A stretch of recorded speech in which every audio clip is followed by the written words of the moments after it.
ಒಂದು ಡ್ರೈವ್ಗಂತ ಹೋದಾಗ ನಮಗೆ ತುಂಬಾ ಖುಷಿ ಕೊಡೋದು ಹಾಡುಗಳು.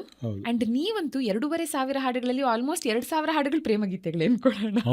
ನಿಮ್ಮ all time favourite song is ನಗುವ ನಯನ. ಹೌದು.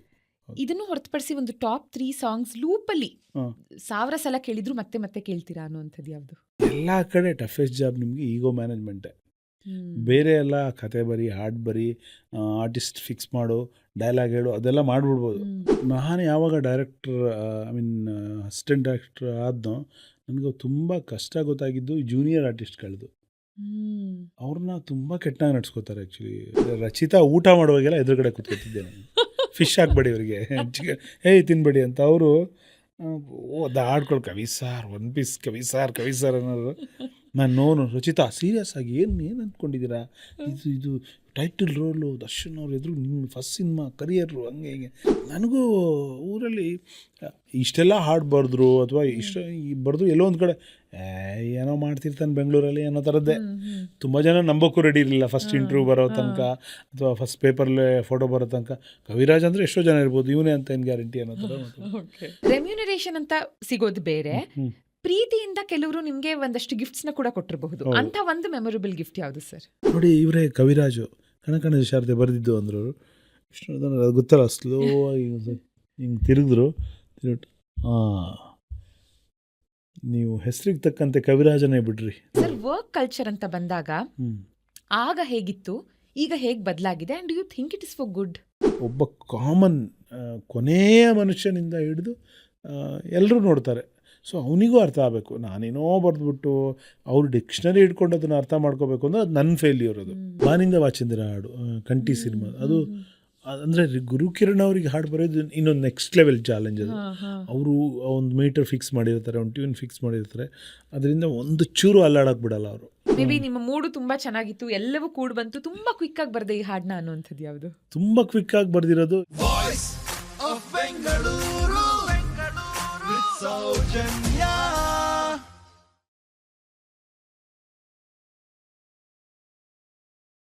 ಸೊ ಒಂದು ಸ್ಮಾಲ್ ಕ್ಯಾಲ್ಕ್ಯುಲೇಷನಿಂದ ಇವತ್ತಿನ ನಮ್ಮ ಎಪಿಸೋಡ್ ಸ್ಟಾರ್ಟ್ ಮಾಡೋಣ ಅಂತ.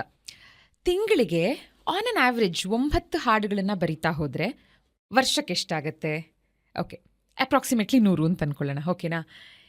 ಇದನ್ನೇ 25 ವರ್ಷಗಳ ಕಾಲ ಸತತವಾಗಿ ಮಾಡ್ತಾ ಬಂದರೆ 2,500 ಹಾಡುಗಳು, 2,500 ಅದ್ಭುತವಾದಂತಹ ಕನ್ನಡ ಹಾಡುಗಳನ್ನು ನಮಗೆ ಕೊಟ್ಟಿರೋ ನಮ್ಮ ಕನ್ನಡದ ಸುಪ್ರಸಿದ್ಧ ಗೀತ ರಚನೆಕಾರರಾದಂತಹ ಕವಿರಾಜ್ ಸರ್ ನನ್ನ ಇವತ್ತಿನ guest. Sir, firstly thank you so much ನಿಮ್ಮ ಸಮಯಕ್ಕೆ. ಆ್ಯಂಡ್ ನೀವು ಇವತ್ತು ನಮ್ಮ ಸ್ಟುಡಿಯೋಲಿರೋದು, it makes me so happy. Welcome. ನಿಮ್ಮ ಥ್ಯಾಂಕ್ ಯುಗೆ ನನಗೂ ಖುಷಿ. ನಿಮ್ಮನ್ನು ಮೋಸ್ಟ್ಲಿ ನಾವು ಎಂಟ್ರ್ ಆದಾಗಲೂ ನೀವು ನಿಮ್ಮ ರೇಡಿಯೋ ಜೀವನ ಆಲ್ಮೋಸ್ಟ್ ಶುರು ಆಯಿತು, ಎಲ್ಲ ಒಟ್ಟಿಗೆ ಎಂಟ್ರ್ ಆಗಿದ್ದೀವಿ ಅನಿಸುತ್ತೆ. ಸ್ವಲ್ಪ ಜೂನಿಯರ್ ಇರ್ಬೋದು ನೀವು. ಸೊ ಮೊದಲಿಂದನೂ ನೋಡ್ಕೊಂಡು ಬಂದಿದ್ದೀವಿ, ಒಂದು ಆತ್ಮೀಯ ಸಂಬಂಧ ಇದೆ. ಹಾಗಾಗಿ ನಿಮ್ಮ ಜೊತೆ ಮಾತಾಡೋಕ್ಕೆ ಟೈಮ್ ಸಿಕ್ಕಿರೋದು ಖುಷಿನೇ. Thank you sir, thank you. Usually ನನ್ನ ಇಂಟ್ರೊಡಕ್ಷನ್ ಸ್ವಲ್ಪ ವಿಸ್ತಾರವಾಗಿರುತ್ತೆ, ಆಯಿತಾ?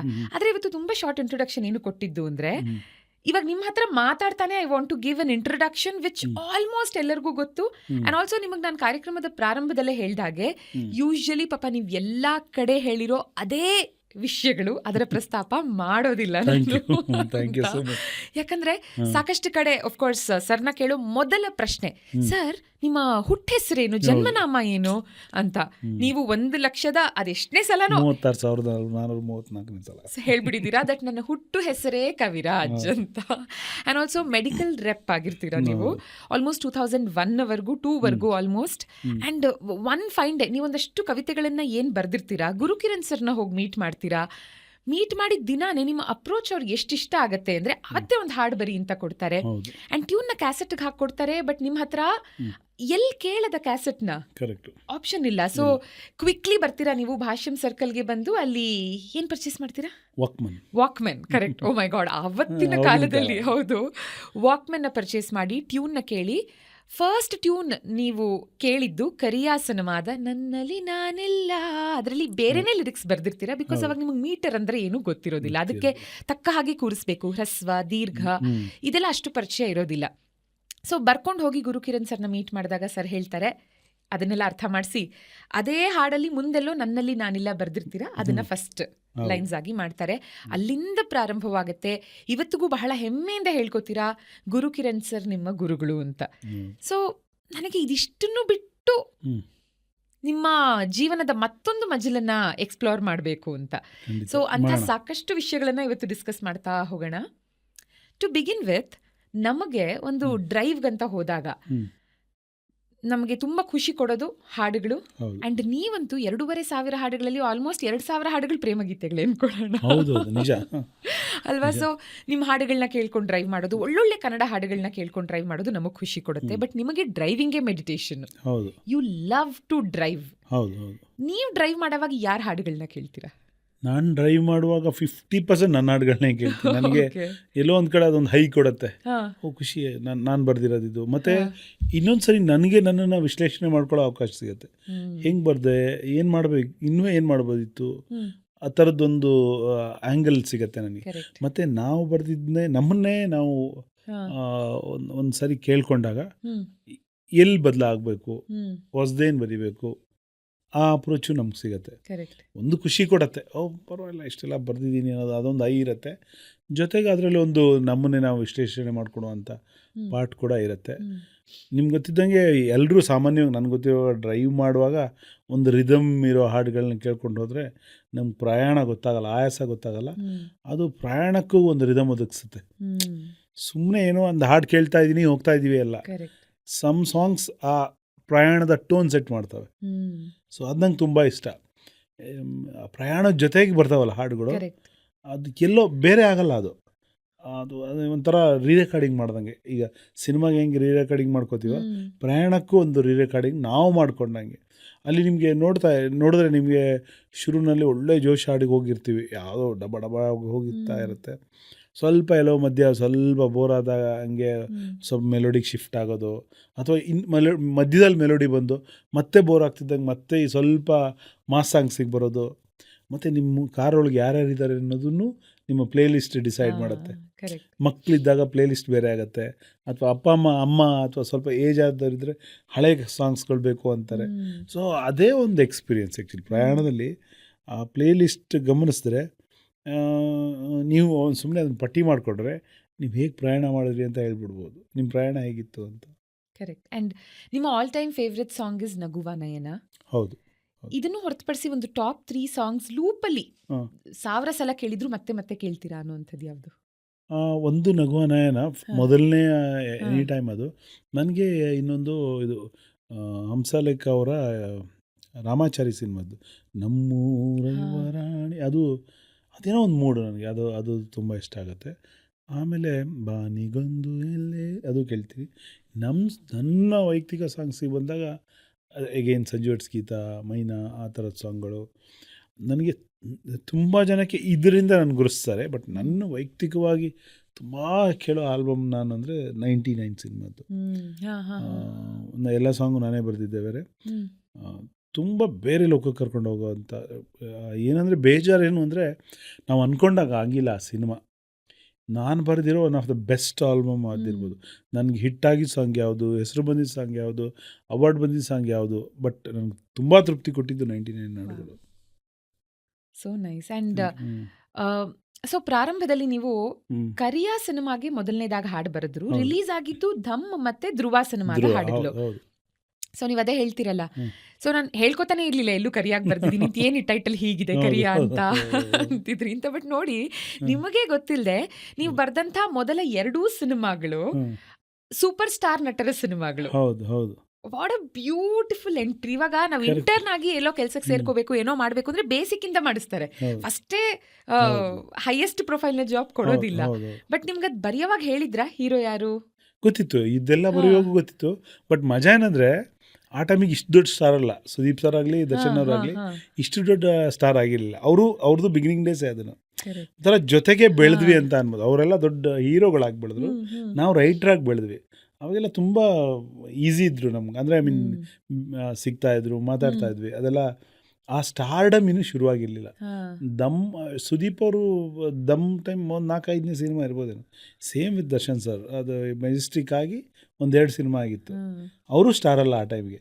ಬಟ್ ಖುಷಿ ಏನು ಅಂದರೆ ನಾವು ಸ್ಟಾರ್ಟಿಂಗ್ ದಿನದಲ್ಲಿ ಏನು ಸಾಂಗ್ ಬರೆದ್ವಿ ಅವರು ಫೈನಲಿ ಇಂಡಸ್ಟ್ರಿಯ ಟಾಪ್ 2 ಆದರು ಆ್ಯಕ್ಚುಲಿ ಅಲ್ವಾ. Correct correct. ಅದು ಅಂದರೆ ಅವ್ರ ಜರ್ನಿ ನಾವು ಪಕ್ಕಾ ನೋಡ್ಕೊಂಬಂದ್ವಿ. ಮೊದಲ ಇನ್ನೇನು ಮೆಜೆಸ್ಟಿಕ್ ಆಗಿತ್ತು ಅಷ್ಟೇ ಇವ್ರದ್ದು. ಅವರ ಜರ್ನಿಯ ಎಲ್ಲ ಹಂತಗಳನ್ನು ನಾವು ಗಮನಿಸ್ಕೊಂಬಂದ್ವಿ, ಜೊತೆಗಿದ್ವಿ, ಎಲ್ಲೆಲ್ಲೋ ಜೊತೆಗಿದ್ವಿ. ಈಗ ತುಂಬ ದೊಡ್ಡ ಎತ್ತರಕ್ಕೆ ಏರಿದ್ದಾರೆ. ಕರೆಕ್ಟ್. ಆ್ಯಂಡ್ ಅದು ಖುಷಿ. ನೀವು ಆಲ್ಮೋಸ್ಟ್ ಈ ಮೀಡಿಯಾದಲ್ಲಿ ಎಲ್ಲವನ್ನ ಎಕ್ಸ್ಪೀರಿಯನ್ಸ್ ಮಾಡಿದ್ದೀರಾ. ಅಂದರೆ ಆಸ್ ಎ ಹೌದು, ಪ್ರೊಡ್ಯೂಸರ್, ಆಸ್ ಎ ಹೌದು. ಡೈರೆಕ್ಟರ್, ಅಸಿಸ್ಟೆಂಟ್ ಡೈರೆಕ್ಟರ್ ಆಗಿ ಸ್ಟೂಡೆಂಟ್ ಸಿನಿಮಾಗೆ ಸಿನಿಮಾ ವರ್ಕ್ ಮಾಡ್ತೀರಾ. ಮಯೂರ್ ಪಟೇಲ್ ಅವರ ಸಿನಿಮಾ. ಹೌದು, ಆ್ಯಂಡ್ ಹೌದು. M D Shridhar sir under ನೀವು ಕೆಲಸ ಮಾಡಬೇಕಾದ್ರೆ ಹ್ಮ್. ನೀವು ಹೇಳ್ತಿರೋ ಒಬ್ಬ ಅಸಿಸ್ಟೆಂಟ್ ಡೈರೆಕ್ಟರ್ನ ಹೇಗೆ ನಡೆಸ್ಕೊತಿರೋ, ಜನರಲಿ Yes, ಅವ್ರಿಗೆ ಏನೆಲ್ಲ ಕೆಲಸ ಕೊಡ್ತಿರೋ ಹೌದು. ಎಲ್ಲ ನನಗೆ ಕೊಡಿ ಅಂತ.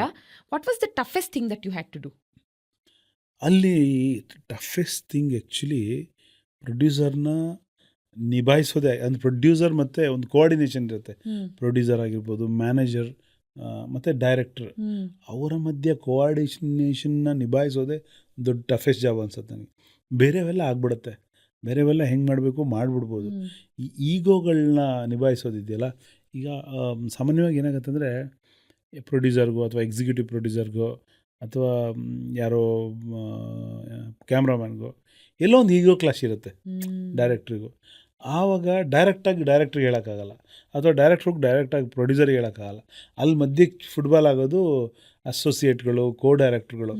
ಅದೇ ಎಲ್ಲ ಕಡೆ ಟಫೆಸ್ಟ್ ಜಾಬ್ ನಿಮಗೆ ಈಗೋ ಮ್ಯಾನೇಜ್ಮೆಂಟೇ.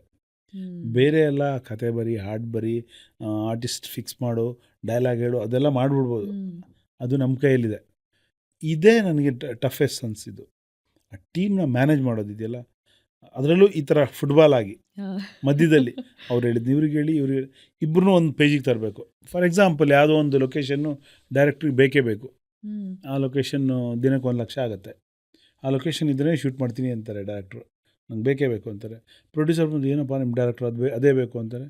ಎಲ್ಲಿದೆ ಇದು, ಅದು ಸಿಗಲ್ಲ, ಹಂಗಿಲ್ಲ 1 ಲಕ್ಷ ಕೊಡೋಕ್ಕಾಗತ್ತಾ, ಒಂದೇ ಸೀನು ಹೂ ಒಂದು ಇದು ಹತ್ರ ಮಾಡಿಸ್ರಿ, ಅದಾಗಲ್ಲ ರೀ ಅಂತ. ಸೊ ನಾವು ಅಲ್ಲೂ ಮ್ಯಾನೇಜ್ ಮಾಡಬೇಕು, ಇಲ್ಲೂ ಮ್ಯಾನೇಜ್ ಮಾಡಿ ಮಧ್ಯದಲ್ಲಿ ಒಂದು ಕಡೆ ಸೆಟ್ಲ್ ಮಾಡಿಸ್ಬೇಕು. ಅದೇ ಕಷ್ಟ ಆ್ಯಕ್ಚುಲಿ. ಸರ್, ಈ ಥರ ಮಲ್ಟಿಪಲ್ ಕೆಲಸಗಳನ್ನು ಮಾಡಿದಾಗ, ಮನಸ್ಕೊಟ್ಟು ಮಾಡಿದಾಗ, I think we start to respect ಪ್ರತಿಯೊಂದು ಪ್ರೊಫೆಷನ್ನ, ಪ್ರತಿಯೊಬ್ಬ ವ್ಯಕ್ತಿನ ಅಲ್ವಾ. ಬಿಕಾಸ್ ಆ ಪ್ರೊಫೆಷನಲ್ಲಿರೋ ಕಷ್ಟ ನಮ್ಗೆ ಅರ್ಥ ಆಗುತ್ತೆ ಅವಾಗ. ಹೌದು. ನನಗೆ ನೀವು ಹೇಳಿ ತುಂಬ ನಿಜ. ನನಗೆ ನಾನು ಯಾವಾಗ ಅಸಿಸ್ಟೆಂಟ್ ಡೈರೆಕ್ಟರ್ ಆದ್ನೋ, ನನಗೆ ತುಂಬ ಕಷ್ಟ ಗೊತ್ತಾಗಿದ್ದು ಜೂನಿಯರ್ ಆರ್ಟಿಸ್ಟ್ಗಳದ್ದು. ಅವ್ರನ್ನ ತುಂಬ ಕೆಟ್ಟಾಗಿ ನಡ್ಸ್ಕೋತಾರೆ ಆ್ಯಕ್ಚುಲಿ. ಅಂದರೆ ಎಲ್ಲರೂ ಅಲ್ಲ, ಜನರಲೈಸ್ ಮಾಡೋಕ್ಕಾಗಲ್ಲ, ಬಟ್ ತುಂಬ ಲೀಸ್ಟ್ ಗೌರವ ಸಿಗೋದು ಅವರಿಗೆ. ನಾನು ಒಂದು ರೂಲ್ ಮಾಡಿಬಿಟ್ಟಿದ್ದೆ, ಯಾರೂ ಅವರಿಗೂ ಅಗೌರವ ಮಾಡೋಂಗಿಲ್ಲ ನೀವು. ಸೊ ಸಾರ್ ನೀವು ಅವ್ರಿಗೆ ಜೋರಾಗಿ ಹೇಳಿದ್ರೆ ಅವ್ರು ಕೇಳಲ್ಲ. ಅದು ಆ ಥರದವರೆಲ್ಲೋ 4 ಜನ ಇರುತ್ತೆ. ನೀವು ಅದನ್ನು ಇಡೀ ಗ್ರೂಪಿಗೆ ಬಾರೋ ಹೋಗು, ಅವ್ರಿಗೆ ಏನು ಗೌರವ ಕೊಡಬೇಕು. ಊಟ ಟೈಮಿಗೂ ಅಷ್ಟೇ, ನಮಗೆಲ್ಲ ಏನಾಗ್ತಿರೋ ಅವ್ರಿಗೂ ಅದು ಹಾಕಬೇಕು ಅಂತ ನನ್ನ ಸಿನಿಮಾದಲ್ಲಂತೂ ಫಸ್ಟ್ ಡೇನೇ ಹೇಳ್ಬಿಟ್ಟಿದ್ದೆ ನಾನು. ಅವರು ಕೂಡ ನಮ್ಮ ಥರನೇ ಹೊಟ್ಟೆಪಾಡಿಗೆ ಬಂದಿದ್ದಾರೆ. ಅವ್ರಿಗೆ ಸಿಗೋ ಸಂಬಳ ಜಾಸ್ತಿ ಇರ್ಬೋದು, ಕಡಿಮೆ ಇರ್ಬೋದು, ನಮ್ಗೆ ಸಿಗೋ ಸಂಬಳ ಜಾಸ್ತಿ ಇರ್ಬೋದು. ಹಾಗಂತ ಅವ್ರನ್ನ ಡಿಸ್ರೆಸ್ಪೆಕ್ಟ್ ಯಾರೂ ಮಾಡೋಂಗಿಲ್ಲ. ಕರಿಬೇಕಾದ್ರೂ ನೀಟಾಗಿ ಬಹುವಚನದಲ್ಲಿ ಗೌರವ ಕೊಟ್ಟು ಕರಿಬೇಕು. ತಪ್ಪು ಮಾಡಿದಾಗ ನಾವು ಯಾರೋ ಕ್ಯಾಮ್ರಾಮನ್ಗೂ ಬೈತೀವಿ ಅಥವಾ ಆರ್ಟಿಸ್ಟ್ಗೂ ಬೈತೀವಿ, ಅವರಿಗೂ ಬೈತೀವಿ, ಅದು ಬೇರೆ. ಬಟ್ ಜನರಲ್ ಆಗಿ ಎಲ್ಲರೂ ಹ್ಯುಮ್ಯಾನಿಟಿಯಲ್ಲಿ ರೆಸ್ಪೆಕ್ಟ್ ಮಾಡಬೇಕು. ಅವನೊಬ್ಬ ಮನುಷ್ಯ, ನನ್ನ ಥರನೇ ಮನುಷ್ಯ. ನನ್ನ ಕಲೆ ಅಥವಾ ನನ್ನ ಡೆಸಿಗ್ನೇಷನ್ ಬೇರೆ ಇರ್ಬೋದು, ಅವನ ಡೆಸಿಗ್ನೇಷನ್ ಬೇರೆ ಇರ್ಬೋದು. ಅದನ್ನು ನಾನು ಕಲಿತೆ ಆ್ಯಕ್ಚುಲಿ. ಅಂದರೆ ನಾನು ನೋಡಿದೆ, ಯಾಕೆ ಇವ್ರನ್ನ ಇಷ್ಟೊಂದು ಎಲ್ಲೋ ಬಾರ ಈ ಥರ ಇರುತ್ತೆ, ಅಥವಾ ಬೈತಾನೇ ಇರ್ತಾರೆ. ಹಾಗೆಲ್ಲ ಆಗಬಾರ್ದು. ಸೊ ಈಗ ನಮಗಿಂತ ಅವ್ರು ಗ್ರೇಟ್ ಆಗ್ತಾರೆ ಆ್ಯಕ್ಚುಲಿ. ನನಗೆ ಒಬ್ಬ ಡೈರೆಕ್ಟ್ರಿಗೆ ಒಂದು ಸಿನಿಮಾಗೆ ಕೋಟ್ಯಾಂತರ ರೂಪಾಯಿ ಸಿಗುತ್ತೆ.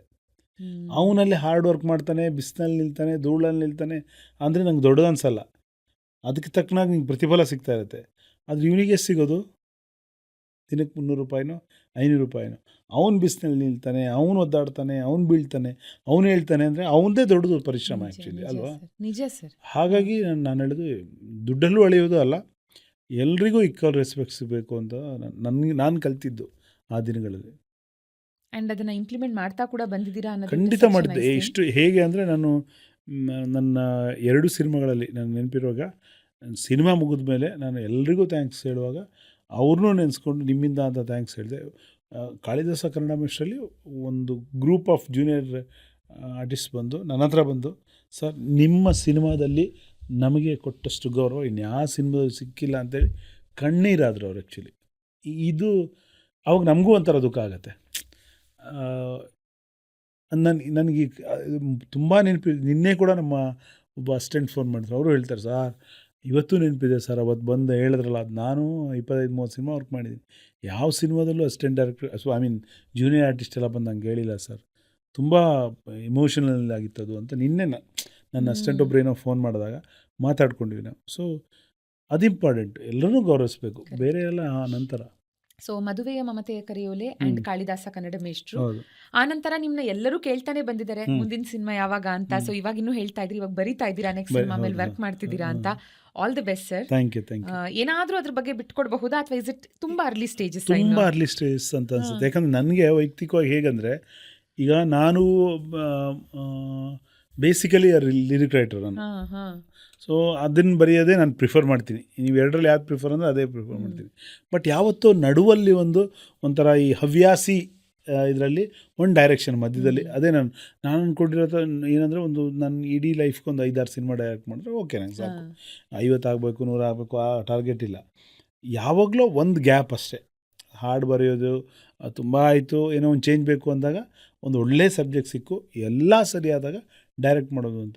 ನಂಗೆ ತುಂಬ ಜನ ಕೇಳ್ತಾರೆ, ಕಾಳಿದಾಸ ಕನ್ನಡ ಮೇಷ್ಟ್ರು ಥರ ಹಿಟ್ ಕೊಟ್ಟು ನೀವು 4-5 ವರ್ಷ ಯಾಕೆ ಸುಮ್ಮನೆ ಕೂತಿದ್ದೀರಾ, ಮಾಡಿ ತುಂಬ ಜನ ಹೇಳ್ತಾರೆ, ಯಾಕೆ ಮಾಡ್ತಿಲ್ಲ. ಬಟ್ ಅದು ನಾನು ಮಾಡ್ತೀನಿ ಅಂತ ಹೊರಟು ಕೂಡಲೇ ಆಗ್ಬಿಡೋ ಈಸಿನೂ ಅಲ್ಲ ಅದು. ನಾನು ಹೆಂಗೆ ನೋಡ್ತೀನಿ ಅಂದರೆ, ಎಲ್ಲ ಸರಿಯಾಗಲಿ ಅಂತ. ಎಲ್ಲೋ ಒಂದು ಕಡೆ ಯಾರೋ ಒಬ್ಬರು ಪ್ರೊಡ್ಯೂಸರ್ ಬರ್ತಾರೆ, ನೋಡಿ ನನ್ನ ಹತ್ರ ಒಂದು 2 crores ಇದೆ, ಉಳಿದಿದ್ದ ದುಡ್ಡು ನಾನು ಅರೇಂಜ್ ಮಾಡ್ತೀನಿ, ಸ್ಟಾರ್ಟ್ ಮಾಡಿ ಅಂತಾರೆ. ನಾನಿಲ್ಲ, ಅದು ನಾನು ಆ ಥರ ಅಲ್ಲ ಸರ್. ಇದು ಈ ಸಿನಿಮಾಗೆ ಏನು ಬೇಕು ಅಷ್ಟು ಬಜೆಟ್ ಇದ್ದಾಗ ಹೇಳಿ ಸರ್, ಮಾಡೋಣ. ಈ ಮಧ್ಯದಲ್ಲಿ ನಿಂತ್ಕೊಳ್ಳೋದು ಬೇಡ. ಒಂದು ಸರಿ ಶುರುವಾದರೆ ಅದು ಮುಗಿಬೇಕು. ಅದು ನಾವೊಂದು ಟೈಮ್ ಪೀರಿಯಡ್ ಹಾಕ್ಕೋತೀವಿ, ಅದರಲ್ಲಿ ಮುಗಿಬೇಕು. ಸುಮ್ಮನೆ ನಿಲ್ಲಿಸ್ಕೊಂಡು ಅದೇನೋ ಕತೆ ಹೇಳ್ಕೊಂಡು ನಮಗೂ ಬೇಜಾರು ನಿಮಗೂ ಬೇಜಾರು, ಆ ತೊಳಲಾಟಗಳು ಬೇಡ, ಆ ತ್ರಿಶಂಕು ಸ್ವರ್ಗ ಸ್ಥಿತಿಯೇ ಬೇಡ. ಹೇಳಿ ಸರ್ ಎಲ್ಲ ರೆಡಿ ಅಂದರೆ ಅವತ್ತು ಮಾಡೋಣ ಅನ್ನೋ ಥರದ್ದು ನನ್ನ ಇದು. ಎಷ್ಟೋ ಈ ಥರದ್ದು ನಾನು ತುಂಬ ಬಿಟ್ಟಿದ್ದೀನಿ. ಬಟ್ ಇನ್ನೊಂದು ಕಡೆ ಎಲ್ಲೋ ಒಂದು ಕಡೆ ನಾನು ಹೇಳಿದ್ರು ಕೂಡಲೇ ಬಂದು ಪ್ರೊಡ್ಯೂಸರ್ ಬಂದುಬಿಡ್ತಾರೆ ಅನ್ನೋ ಸಿಚುವೇಶನೂ ಇಲ್ಲ. ಪ್ರೊಡ್ಯೂಸರ್ ಹುಡ್ಕೋಕು ಏನೇ ಹಿಟ್ ಕೊಟ್ಟಿದ್ರು ಅದಕ್ಕೂ ಸೈಕಲ್ ಹೊಡಿಬೇಕು, ಸರ್ಕಸ್ ಮಾಡಲೇಬೇಕು. ಬಟ್ ವೈಯಕ್ತಿಕವಾಗಿ ನಾನು ಆಗ್ಬಿಡ್ಬೇಕು, ನಾಳೆನೇ ಆಗಿಬಿಡ್ಬೇಕು, ಯಾರೋ ಕೇಳ್ತಿದ್ದಾರೆ, ಲೇಟ್ ಆಗೋಯ್ತು, ನನ್ನ 3ನೇ ಸಿನಿಮಾ ಆಗ್ತಾಯಿಲ್ಲ, ಆ ಹಾಪಾಪಿಗೆ ಬಿದ್ದಿಲ್ಲ ನಾನು ಯಾವತ್ತು. ಯಾಕಂದರೆ ನನಗೆ ಇನ್ನೊಂದು ಕೆಲಸ ಇದೆ. ಒಂದಷ್ಟಂತೂ ತಿಂಗಳಿಗೆ ಬರಿತೀನಿ. ಏನಾಗುತ್ತೆ, ಈಗ ಒಬ್ಬ ಡೈರೆಕ್ಟ್ರ್ ಬರೀ ಡೈರೆಕ್ಟ್ರೇಷನ್ ಅವನ ಪ್ರೊಸೆಸ್, ಅವನ ಜಾಬ್ ಆಗಿದ್ದರೆ, ಅವನ ಕೆಲಸ ಆಗಿದ್ದರೆ, ಒಂದು ಸಿನಿಮಾ ಮುಗಿದ ನಂತರ ಅವ್ರು ನಿರುದ್ಯೋಗಿನೇ, ಇನ್ನೊಂದು ಸಿನಿಮಾ ಹುಡುಕ್ಲೇಬೇಕು. ಕರೆಕ್ಟ್. ನಾನು ಹಂಗಲ್ಲ. ನನಗೆ ನನ್ನ ಮುಖ್ಯವಾದ್ದು ಲಿರಿಕ್ ರೈಟಿಂಗ್, ಅದಿದ್ದೇ ಇದೆ. ನಿರುದ್ಯೋಗಿ ಫೀಲ್ ಅಂತೂ ಬರಲ್ಲ. ಹಾಗಾಗಿ ನಾನು ಎಲ್ಲ ಸರಿಯಾದಾಗ ಕಥೆನೂ ಅಷ್ಟೇ. 100 ಕಥೆಗಳು ಬರುತ್ತೆ, ಕೆಲವು ಕಥೆಗಳನ್ನ ಥ್ರೆಡ್ಗಳು ಬರುತ್ತೆ, ಅದನ್ನು ಕೆಲವಕ್ಕೆ ಒನ್ಲೈನ್ ಮಾಡ್ತೀವಿ. ಫಸ್ಟ್ ಏನನ್ಸುತ್ತೆ, ಈ ಕತೆ ಏನಾದರೂ ಹೊರಗೆ ಬಂದುಬಿಟ್ರೆ ನಾನು ಹಿಡಿಯೋಕ್ಕಿಲ್ಲ ಯಾರು ಅಂತ. ಆಮೇಲೆ ಅದೊಂದು ತಿಂಗಳು ತಲೆಯಲ್ಲಿ ಓಡ್ತಾ ಬರ್ತಾ ಕ್ವಶನ್ಸ್ಗಳು ಸ್ಟಾರ್ಟ್ ಆಗ್ತವೆ. ಹೌದಾ, ಹಂಗಿದೆಯಾ, ಸಾಕಾ, ಬರ್ತಾ ಏನಾಗುತ್ತೆ ಅಂದರೆ ಸಾಕಾಗಲ್ಲ ಅಂಥೇಳಿ ಅದನ್ನು ಬದಿಗಿಡ್ತೀವಿ. ಹಾಗೆ ತುಂಬ ಆಗುತ್ತೆ. ಎಲ್ಲ ಶುರುವಿನಲ್ಲಿ ಒಂದು ಲೈನ್ ಹೇಳಿದಾಗ ಎಕ್ಸೈಟ್ ಆಗೋದು, ಸ್ಕ್ರಿಪ್ಟ್ ಆದಾಗ ಏನೂ ಇಲ್ಲ ಅನಿಸ್ಬೋದು, ಸಾಕಾಗಲ್ಲ ಅನಿಸ್ಬೋದು. ಇದೆಲ್ಲದ ನಡುವೆ ಇವತ್ತೇ ಆಗಿಬಿಡ್ಬೇಕು, ಮಾಡಲೇ ಬಿಡಬೇಕು ಅಂತ ಒಂದು ಇದಿಲ್ಲಲ್ಲ. ಹಾಗಾಗಿ ಸ್ಲೋ ಇಟ್ಸ್ ಅ ಚಾಯ್ಸ್. ಏನೋ ಒಂದು ಆಗ್ತಿಲ್ಲ ಅನ್ನೋ ಹಾಪಾಪಿ ಇಲ್ಲ ಇಲ್ಲಿ. ಪರವಾಗಿಲ್ಲ, ಅಂದರೆ ಎಲ್ಲ ಸರಿಯಾದಾಗ ಮಾಡೋಣ, ಒದ್ದಾಡೋದು ಬೇಕಾಗಿಲ್ಲ ಅಂತ. ಆ್ಯಂಡ್ ಬೈ ಚಾಯ್ಸ್ ಎಲ್ಲವೂ ಸರಿಯಾಗಿ ಬಂತು ಕೂಡ, ಕಾಲ ಸರಿಯಾಗಿ ಬಂದಾಗ ಪ್ರೊಡ್ಯೂಸರ್ ಕೂಡ ಆಗ್ತೀರಾ ವಿತ್ ಬುಲ್ಬುಲ್. ಸೊ ಬುಲ್ಬುಲ್ ಸಿನಿಮಾಗೆ ಸಂಬಂಧಪಟ್ಟ ಹಾಗೆ ನೋಡಿ, ತುಂಬಾ ಒಳ್ಳೆ ಸ್ಟಾರ್ ಕಾಸ್ಟು. ಆದ್ರೆ ಅದಕ್ಕೆ ಸಂಬಂಧಪಟ್ಟ ಹಾಗೆ ಒಂದೇ ಒಂದು ಕಥೆ ನಾನು ಕೇಳಿದ್ದು, ನನಗೆ ನೆನಪಿರೋದು ರಚಿತಾ ರಾಮ್ ಅವರು ಹೇಳಿದ್ದು. ಅಂದ್ರೆ ಅವ್ರು ಹೇಗೆ ಆಡಿಷನ್ಸ್ ಕೊಟ್ರು, ಎಲ್ಲವ್ರಿಗೆ ಗೊತ್ತಾಯ್ತು, ಹೋಗಿ ಆಡಿಷನ್ ಕೊಟ್ಟು ಅಲ್ಲಿ ಸೆಲೆಕ್ಟ್ ಆಗಿದ್ದು. ಇದನ್ ಬಿಟ್ಟು ನಮಗೆ ತುಂಬಾ ವಿಷಯಗಳು, ಕಥೆಗಳು ಗೊತ್ತಿಲ್ಲ.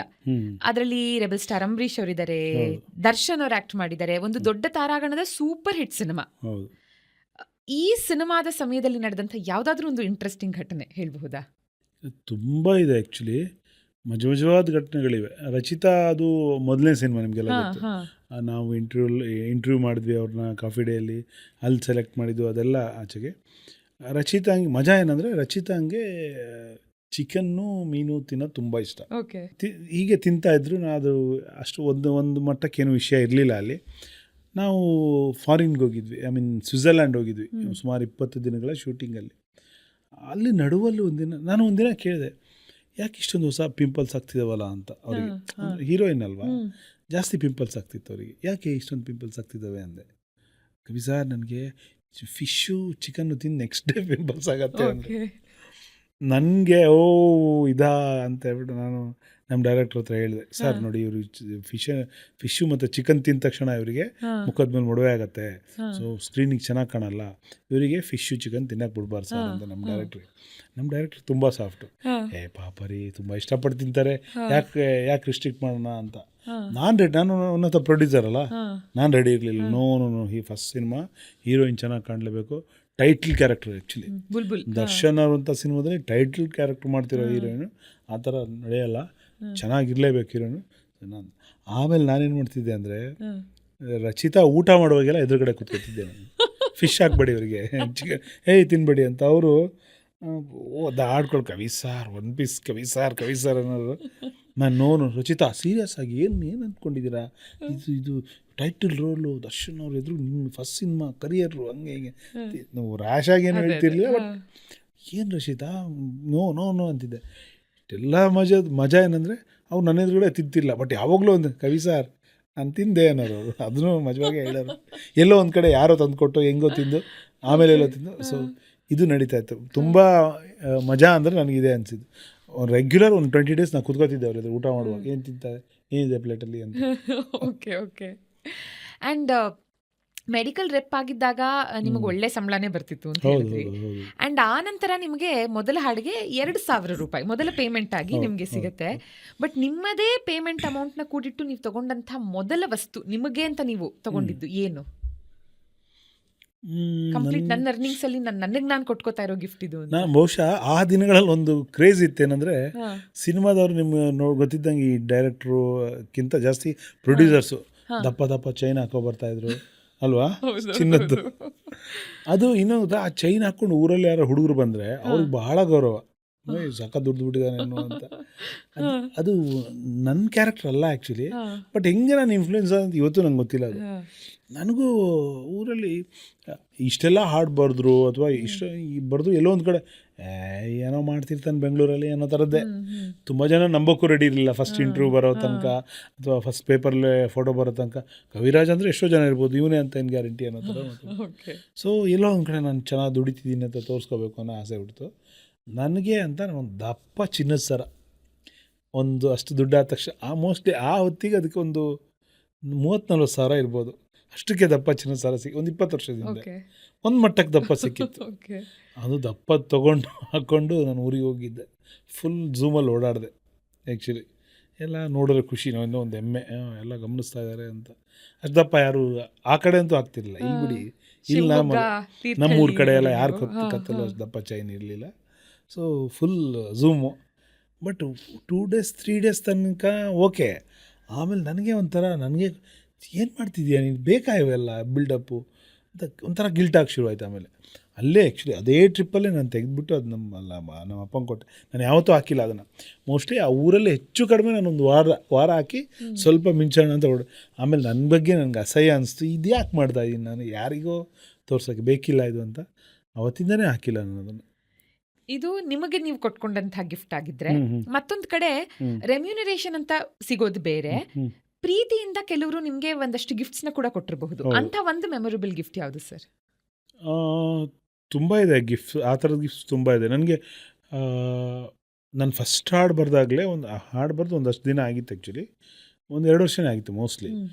ಆವಾಗ ಒಂದು ದಂಪತಿಗಳು, ಲಾಯರ್ ದಂಪತಿಗಳು ನನಗೆ ಒಂದಿನ ಅವ್ರು ಕಾಂಟ್ಯಾಕ್ಟ್ ಮಾಡಿ, ಸರ್ ನೀವು ನಮ್ಮ ಜೊತೆ ಒಂದು ಊಟಕ್ಕೆ ಬರಬೇಕು ಅಂತ ಕರೆದ್ರು ನನಗೆ.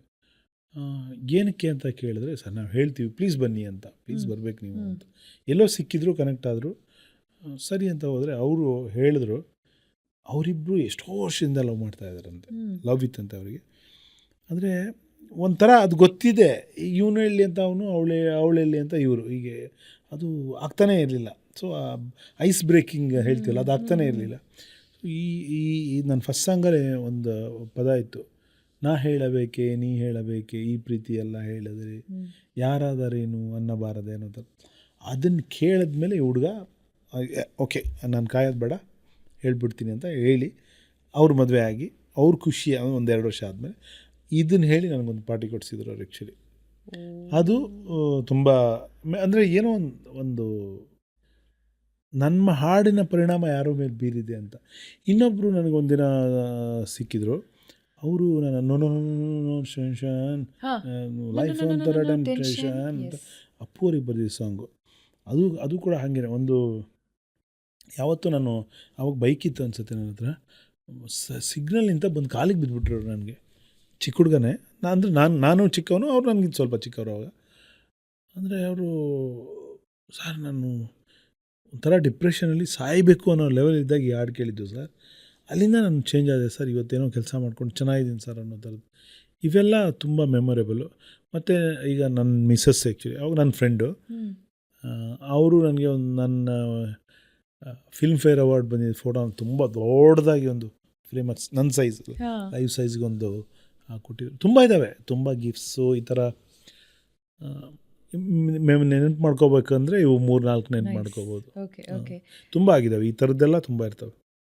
ಸರ್, ಇವಾಗ ನಾವು ರೆಮ್ಯುನರೇಷನ್ ಬಗ್ಗೆ ಮಾತಾಡಿದ್ವಿ, ಅಪ್ರಿಸಿಯೇಷನ್ ಬಗ್ಗೆ ಮಾತಾಡೋಣ. ಆಫ್ಕೋರ್ಸ್ ಗಿಫ್ಟ್ಸ್ ಬಗ್ಗೆನೂ ಮಾತಾಡಿದ್ವಿ, ಅಪ್ರಿಸಿಯೇಷನ್ ಬಗ್ಗೆ.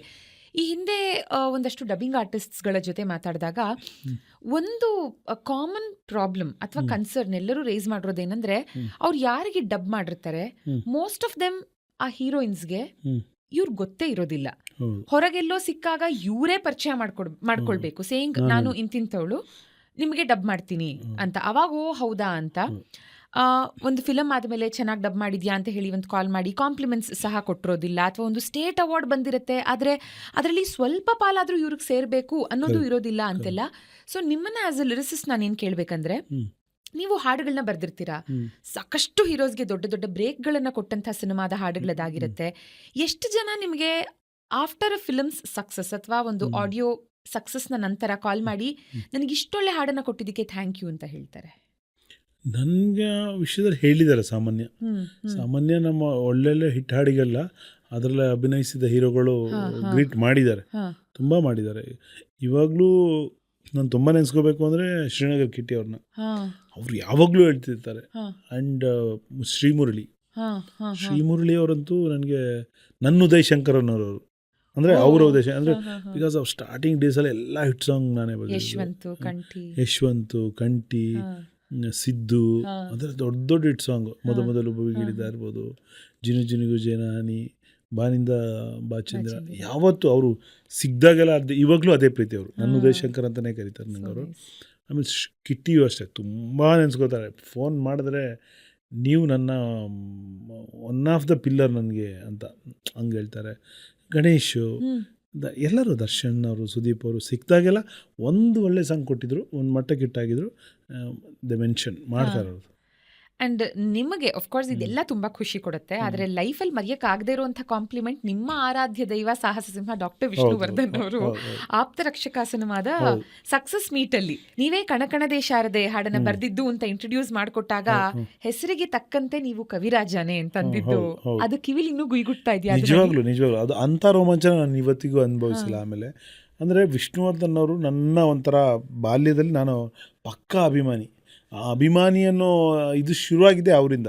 ಒಂದು ಕ್ರಿಕೆಟಲ್ಲಿ ಕಪಿಲ್ ದೇವ್, ಈ ಕಡೆ ಸಿನಿಮಾದಲ್ಲಿ ವಿಷ್ಣುವರ್ಧನ್. ನನಗೆ ಸಾವಿರಾರು ಫೋಟೋಸ್ ಕಲೆಕ್ಟ್ ಮಾಡಿ, ಸಾವಿರಾರು ಫೋಟೋಸ್. ಅಂದರೆ ಅವಾಗ ಒಂದು ಅಂಗಡಿಗಳಲ್ಲಿ ಒಂದು ದೊಡ್ಡ ಇದು ನೇತಾಕಿರೋರು, ಅದರಲ್ಲಿ ತಿಂಡಿ ಇರೋದು, ತಿಂಡಿಗೆ ಕನೆಕ್ಟಾಗಿ ಒಂದು ಫೋಟೋ ಇರೋದು.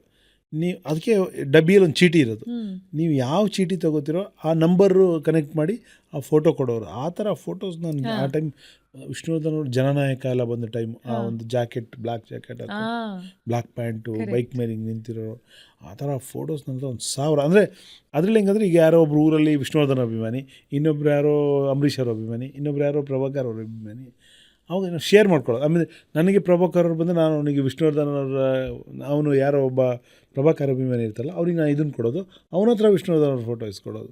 ಅಂಬರೀಷ್ ಅವ್ರು ಬಂದರೆ ಅಂಬರೀಷ್ ಅಭಿಮಾನಿಗೆ ನಾನು ಅಂಬರೀಷ್ ಅವ್ರ ಫೋಟೋ ಕೊಟ್ಬಿಟ್ಟು ಅವನ ಹತ್ರ ಈ ಥರ ನಾವು ಮಾಡಿ ಟ್ರೇಡ್, ಹೋಗಲೇ ಟ್ರೇಡ್ ನಡೀತಿತ್ತು.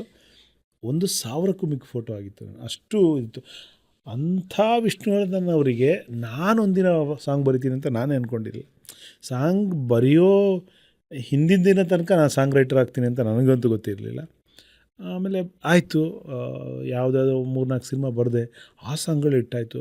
ಕೊನೆಗಿನ ದಿನ ಬೇಗ, ಭಾಳ ಬೇಗ, ಅಂದರೆ ಕರಿಯರಲ್ಲಿ ಏನೋ 7ನೇ 8ನೇ ಸಿನಿಮಾ ಇರ್ಬೋದು ಅಷ್ಟೇ. ಅದು ಅಷ್ಟರಲ್ಲೇ ನನಗೆ ವಿಷ್ಣುವರ್ಧನ್ ಅವರಿಗೆ ಹಾಡು ಬರೆಯೋ ಅವಕಾಶ ಬಂತು. ಬರೆದಾಯಿತು, ಹಾಡು ತುಂಬ ದೊಡ್ಡ ಹಿಟ್ಟಾಯಿತು. ಬಟ್ ವಿಷ್ಣುವರ್ಧನ್ ಅವ್ರು ಮೀಟ್ ಮಾಡೋಕ್ಕಾಗಿರಲಿಲ್ಲ. ಸಕ್ಸಸ್ ಮೀಟಲ್ಲಿ ಅವರು ಮೊದಲನೇ ಬಾರಿ ನಾನು ಅವ್ರನ್ನ ಎದುರುಗಡೆ ನೋಡಿದ್ದು. ನೋಡಿದಾಗಲೇ ಒಂದು ಗೊತ್ತಲ್ಲ, ಆವಾಗ ಅವರು ಒಂಥರ ಸ್ವಲ್ಪ ಆಧ್ಯಾತ್ಮದ ಕಡೆ ಹೋಗಿದ್ರು ಅವರು. ವೈಟ್ ಜುಬ್ಬ, ವೈಟ್ ತಲೆಗೊಂದು ಬ್ಯಾಂಡ್ ಅನ್ನೋ ಥರ ಕಟ್ಕೊಂಡು ಯಾವುದೋ ಯೋಗಿ ನೋಡ್ದಂಗೆ ಆಗ್ತಿತ್ತು. ಹೌದು ಸರ್. ನೋಡಿದ್ರೆ ಒಂದು ಗೌರವ ಬರೋ ಥರ ಇದ್ದರು ಅವರು. ನನಗೆ ಹೆಂಗೆ ಮಾತಾಡ್ಸೋದು ಅವ್ರ ನಾನು ಇನ್ನೂ ಚಿಕ್ಕವನೇ ಅವಾಗ, ಏನೇ ಮಾಡಿದರು ಇಂಡಸ್ಟ್ರಿ ಮಟ್ಟಿಗೆ ನಾನು ಇನ್ನೂ ಹೊಸಬನೇ ಅವಾಗ. ಒಂದು ಹೆಂಗೆ ನಾನು ಜಾಗ ಹುಡುಕ್ತಾಯಿದ್ದೀನಿ, ಎಲ್ಲಿ ಮಾತಾಡ್ಸೋದು ಅಂತ. ಎಲ್ಲ ಮುಗೀತು, ಇಡೀ ಪ್ರೋಗ್ರಾಮಲ್ಲೂ ಆಗಲಿಲ್ಲ. ಇನ್ಫ್ಯಾಕ್ಟ್ ನಾವು ಒಂದೇ ಸ್ಟೇಜ್ ಮೇಲೆ ಇದ್ವಿ, ಒಂದು 3-4 ಚೇರ್ ಆ ಕಡೆ ನಾನು ಕೂತಿದ್ದೆ. ಆಗಲಿಲ್ಲ. ಕೊನೆಗೆ ಎಲ್ಲ ಮುಗೀತು ಕಾರ್ಯಕ್ರಮ. ಆಮೇಲೆ ಪಾರ್ಟಿ ಇರುತ್ತಲ್ಲ, ಪಾರ್ಟಿಯಲ್ಲಿ ಅವರು ಸುತ್ತ ಪತ್ರಕರ್ತರೆಲ್ಲ ಕೂತ್ಕೊಂಡು ಮಾತಾಡ್ತಾಯಿದ್ರು. ಆವಾಗ ನಾನು ಅಲ್ಲಿ ಹೋದಾಗ ನಿಮ್ಗೆ ಗೊತ್ತಿರೋ ವಿಜಯ್ ಸಾರಥಿ ಅಂತ ಇದ್ದರು ಪತ್ರಕರ್ತರು, ಈಗಿಲ್ಲ, ತೀರ್ಕೊಂಡಿದ್ದಾರೆ. ಅವರು ವಿಷ್ಣು ಸರ್ ತುಂಬ ಕ್ಲೋಸು. ನಾನು ಹೋದಾಗ ನಾನು ನಿಂತಿದ್ದು ನೋಡಿ ಅವ್ರಿಗೆ ಅರ್ಥ ಆಯಿತು. ಅವ್ರು ನನಗೆ ತುಂಬ ಕ್ಲೋಸ್ ಇದ್ದರು. ಯಾರು? ವಿಜಯ್ ಸಾರಥಿ ಅವರು ನಾನು ನೋಡಿಬಿಟ್ಟು, ನಾನು ಹಿಂದ್ಗಡೆ ಬಂದಿದ್ದೆ ಆ್ಯಕ್ಚುಲಿ ವಿಷ್ಣುವರ್ಧನ್. ನೋಡಿ ಇವರೇ ಕವಿರಾಜು, ಕಣಕಣ ಶಾರದೆ ಬರೆದಿದ್ದು ಅಂದರು ಅವರು. ವಿಷ್ಣುವರ್ಧನ್ ಅದು ಗೊತ್ತಲ್ಲ, ಸ್ಲೋ ಆಗಿ ಹಿಂಗೆ ತಿರುಗಿದ್ರು. ನೀವು ಹೆಸರಿಗೆ ತಕ್ಕಂತೆ ಕವಿರಾಜನೇ ಬಿಡ್ರಿ, ತುಂಬ ಚೆನ್ನಾಗಿ. ನನಗೆ ಒಂಥರ ಅದು ನಿಜಾನೋ ಸುಳ್ಳು, ಮಲಗಿದ್ದೀನೋ ಕನಸು ಕಾಣ್ತಾ ಇದ್ದೀನೋ, ವಿಷ್ಣುವರ್ಧನ್ ಅವ್ರ ಬಾಯಿಂದ ನನ್ನ ಬಗ್ಗೆ ಬಂದಿರೋ ಮೊದಲ ಮಾತದು. ವಿಷ್ಣುವರ್ಧನ್ ಅವ್ರ ಹತ್ರ ನಾನು ಮಾತಾಡ್ತಿರೋ ಮೊದಲ ಮಾತು. ಆ್ಯಕ್ಚುಲಿ ಅದೊಂದೇ ಕರೆಕ್ಟ್ ಭೇಟಿ ಅಂತ. ಅಂದರೆ ನಾನು ಅವರು ಎದುರುಗಡೆ ನಿಂತು, ಅದರ್ವೈಸ್ ಎಲ್ಲೋ ಒಂದು ಕಡೆ ಸಾರ್ ನಮಸ್ತೆ ಅಂದಿದ್ದು ಅವರು ಬೇರೆ ಇದರಲ್ಲಿರುವಾಗ ಅದೆಲ್ಲ ಇದೆ. ಬಟ್ ಒಂದೇ ಭೇಟಿ ಸಾಧ್ಯ ಆಗಿದ್ದು ಕರೆಕ್ಟಾಗಿ. ಆ ಮಟ್ಟದ ಮಾತು ಹೇಳಿದಾಗ ಒಂಥರ ಲಿಟ್ರಲಿ ರೋಮಾಂಚನ, ಅದು ಒಂಥರ ಖುಷಿ, ಒಂಥರ ಸುಸ್ತಾಗಿ ಬೀಳೋ ಥರ, ಖುಷಿಗೆ ಆಯಾಸ ಆಗೋ ಥರದ್ದು ಸಿಚುವೇಶನ್. ಸೊ ಅದು ಯಾವತ್ತೂ ಮರೆಯೋಲ್ಲ. ಇವತ್ತಿಗೂ ನನ್ನ ಬೆಸ್ಟ್ ಕಾಂಪ್ಲಿಮೆಂಟ್ ನನಗೆ ಅದೇನೆ. ಸೊ ನಿಮಗೆ ಜೀವನದಲ್ಲಿ ಐ ಥಿಂಕ್ ಯು ಮ್ಯಾನಿಫೆಸ್ಟೆಡ್ ಇದನ್ನ, ವಿಷ್ಣುವರ್ಧನ್ ಸರ್ ಅವರ ಅಭಿಮಾನಿಯಾಗಿ ಪ್ರಾರಂಭದಿಂದಲೂ ಇರ್ಬೋದು. ಅವರ ಕೊನೆಯ ಸಿನಿಮಾಗೆ ನಿಮಗೆ ಕೆಲಸ ಮಾಡೋ ಅವಕಾಶ ಸಿಕ್ಕಿ, ಅವ್ರ ಜೊತೆ ಮಾತಾಡೋ ಒಂದು ಅವಕಾಶ, which it self is beautiful. So ನೀವು 25 ವರ್ಷದ ಕರಿಯರ್ ಅಂದರೆ ಆ ಕಾಲನೂ ನೋಡಿದ್ದೀರಾ, ಈ ಕಾಲನೂ ನೋಡಿದ್ದೀರಾ ಸರ್. ವರ್ಕ್ ಕಲ್ಚರ್ ಅಂತ ಬಂದಾಗ ಆಗ ಹೇಗಿತ್ತು, ಈಗ ಹೇಗೆ ಬದಲಾಗಿದೆ, and you think it is for good? ಬದಲಾವಣೆ ತುಂಬ ಆಗಿದೆ. ಬದಲಾವಣೆನ ತಪ್ಪು ಅಂದರೆ ಅಥವಾ ಸರಿ ಇಲ್ಲ ಅಂದರೆ ಎಲ್ಲೋ ಒಂದು ಕಡೆ ನಾವು ಅಪ್ಡೇಟ್ ಆಗಿಲ್ಲ ಅಂತಾನೆ. ಕಾಲಕ್ಕೆ ತಕ್ಕಂತೆ ಬದಲಾವಣೆ ಪ್ರಕೃತಿನೇ ಮಾಡ್ಕೊಳ್ಳುತ್ತಾ ಹೋಗುತ್ತೆ. ಅದು ಪ್ರಕೃತಿಯ ಓಟ. ಅದರ ಮುಂದೆ ನಾವೆಲ್ಲ ಹುಲುಮಾನವರು. ಅದನ್ನು ವಿಶ್ಲೇಷಣೆ ಮಾಡಿ ಸರಿ ತಪ್ಪು ಅನ್ನೋದು ಸುಮ್ಮನೆ ನಮ್ಮ ಅರಣ್ಯ ರೋಧನ ಅಂತೀವಲ್ಲ, ಅದರಿಂದ ಏನೂ ಆಗಲ್ಲ. ಫ್ಲೋ ಜೊತೆ ನಾವು ಹೋಗಬೇಕು. ಬಟ್ ಬದಲಾವಣೆ ಏನಾಗಿದೆ ಅಂತ ಹೇಳ್ಬೋದು ನಾನು. ಏನು ಅಂದರೆ, ನಾವು ಶುರು ದಿನಗಳಲ್ಲಿ, ಅಥವಾ ಈಗ ನನ್ನ ಕರಿಯರ್ 25 ಇಯರ್ಸ್ ಅಂದರೆ ಅದರಲ್ಲೊಂದು 15 ಇಯರ್ಸ್ ನಾನು ನೋಡ್ದಂಗೆ ಪ್ರತಿಯೊಂದು ಹಾಡಿಗೂ ಒಂದು ಕಂಪೋಸಿಂಗ್ ಸೆಷನ್ ಅಂತ ನಡೆಯೋದು, ಡೈರೆಕ್ಟ್ರ್ ಜೊತೆ ಒಂದು ಸರಿ ಕೂತ್ಕೊಳ್ಳೋದು, ಒಂದು ಸರಿ ಈವನ್ ಹಾಡು ರೆಕಾರ್ಡಿಂಗ್ ಆಗುವಾಗ ಹೋಗೋದು, ಅಲ್ಲಿ ಏನಾದರೂ ಬೇಕಾದರೆ ಚೇಂಜ್ ಮಾಡಬೇಕು, ಲಾಸ್ಟ್ ಮಿನಿಟ್ ಚೇಂಜ್ಗಳು ಆದರೆ ಚೇಂಜ್ ಮಾಡೋದು. ಅಂದರೆ ತುಂಬ ಒಂದು ಹಾಡಿನ ಎಲ್ಲ ಪ್ರೊಸೆಸ್ಸಲ್ಲಿ ನಾವು ಇರ್ತಿದ್ವಿ. ಇನ್ವಾಲ್ವ್ಮೆಂಟ್ ಜಾಸ್ತಿ ಇರ್ತಿತ್ತು. ಟೀಮ್ ಮೀಟ್ ಮಾಡ್ತಿದ್ವಿ. ಫಾರ್ ಎಕ್ಸಾಂಪಲ್, ಈಗ ನನ್ನ ಯಾವುದೋ ಒಂದು ಸಿನಿಮಾದ ಹಾಡು ಬರೆಯೋಕ್ಕೆ ನಾನು ಒಂದು ಸ್ಟುಡಿಯೋಗೆ ಹೋದರೆ ಅಲ್ಲಿ 4 ಸಿನಿಮಾದವ್ರು ಸಿಗೋರು, ಇನ್ನೊಬ್ಬ ರೈಟ್ರ್ ಸಿಗೋರು, ಇನ್ನೊಬ್ಬ ಮ್ಯೂಸಿಕ್ ಡೈರೆಕ್ಟರ್ ಸಿಗೋರು, ಇನ್ನೊಬ್ಬ ಡೈರೆಕ್ಟರ್ ಸಿಗೋರು. ಒಟ್ಟಿನಲ್ಲಿ ಒಂದು ಎಲ್ಲರಿಗೂ ಒಂದು ಬಾಂಧವ್ಯ ಇರ್ತಿತ್ತು. ಏನೋ ತಮಾಷೆ ಮಾಡಿಕೊಂಡು ಮಾತಾಡಿಕೊಂಡು ಕಾಲ ಕಳೆಯೋದು, ಒಂದು ನಾವೆಲ್ಲ ಒಂದು ಇಂಡಸ್ಟ್ರಿ ಅನ್ನೋ ಫೀಲ್ ಬರ್ತಾಯಿತ್ತು. ಬಟ್ ಈಗ ಅದು ಶೂಟಿಂಗ್ ಟೈಮಲ್ಲಿ ಇರ್ಬೋದು, ಅಂದರೆ ಫ್ಲೋರಲ್ಲಿ ಕೆಲಸ ಮಾಡೋರಿಗೆ ಈಗಲೂ ಇರ್ಬೋದು ಅದು. ಬಟ್ ನಮಗೆ ಟೆಕ್ನಿಷಿಯನ್ಸ್ಗೆಲ್ಲ ಏನಾಗಿದೆ ಅಂದರೆ, ಅದರಲ್ಲೂ ಆಫ್ಟರ್ ಕೋವಿಡ್ ಒಂಥರ ಅಲ್ಲಿ ತನಕ ಏನಂದರೆ ಎಲ್ಲ ಡೈರೆಕ್ಟ್ರು ಎಲ್ಲರಿಗೆ ಮೀಟಿಂಗ್ ಅಂತಲೇ ಇರ್ತಿತ್ತು. ಫೋನಲ್ಲಿ ಯಾವ ಕೆಲಸನೂ ಮಾಡ್ತಿರ್ಲಿಲ್ಲ ಅವಾಗ. ಫೋನಲ್ಲಿ ಏನು ನಡೆಯೋದು, ರೀ ಎಷ್ಟೊತ್ತಿಗೆ ಬನ್ನಿ, ಇಲ್ಲಿಗೆ ಬನ್ನಿ, ಇಂಥ ಜಾಗ, ಇಷ್ಟು ಯಾರು ಮ್ಯಾನೇಜರ್ ಫೋನ್ ಮಾಡಿ ಹೇಳೋದು, ಮೀಟಿಂಗ್ ಫಿಕ್ಸ್ ಮಾಡ್ಕೊಳ್ಳೋಕೆ ಫೋನ್ ಅಷ್ಟೇ. ಅವಾಗ ಒಂದು ಸಾರಿ ಕೋವಿಡ್ ಬಂದ ನಂತರ, ಕೋವಿಡ್ ದಿನಗಳಲ್ಲಿ ಫೋನಲ್ಲಿ ಕೆಲಸ ಮಾಡೋಕ್ಕೆ ಸ್ಟಾರ್ಟ್ ಆಯಿತು. ಫೋನಲ್ಲೇ ಕತೆ ಹೇಳೋದು, ಫೋನಲ್ಲೇ ನಾವು ಲಿರಿಕ್ ಕಳಿಸೋದು, ವಾಟ್ಸಪ್ಪಲ್ಲಿ ಕಳಿಸೋದು, ಅವರು ಫೋನ್ ಮಾಡಿ ಕತೆ ಹೇಳೋರು.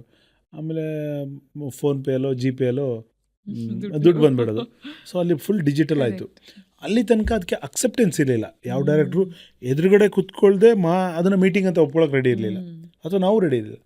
ಬಟ್ ಅಲ್ಲಿ ಅದು ಅಕ್ಸೆಪ್ಟೆನ್ಸ್ ಸಿಕ್ಬಿಡ್ತು. ಅದಕ್ಕೆ ಹಿಂಗೂ ಆಗುತ್ತಲ್ಲ, ಇನ್ನೂ ಬೇಕು ಅಂದರೆ ವೀಡಿಯೋ ಕಾಲು, ಸ್ಕೈಪ್ ಹೋಗಿ ಯಾವುದೋ ಒಂದರಲ್ಲಿ ವೀಡಿಯೋ ಕಾಲ್ ಮಾಡ್ಕೊಳ್ಳೋದು, ಮಾತಾಡೋದು, ಅದು ಅಕ್ಸೆಪ್ಟೆನ್ಸ್ ಸಿಕ್ಬಿಡ್ತು. ಅಲ್ಲಿಂದ ತುಂಬ ಡಿಸ್ಕನೆಕ್ಟೆಡ್ ಆಗಿ ವರ್ಕ್ ಮಾಡೋಕ್ಕೆ ಶುರು ಮಾಡಿದ್ವಿ. ಅಂದರೆ ಒಂದು ಹಾಡು ಬರೆಯೋತ್ತಿಗೆ ನಾವು ಯಾರನ್ನೂ ಮೀಟ್ ಮಾಡಲ್ಲ.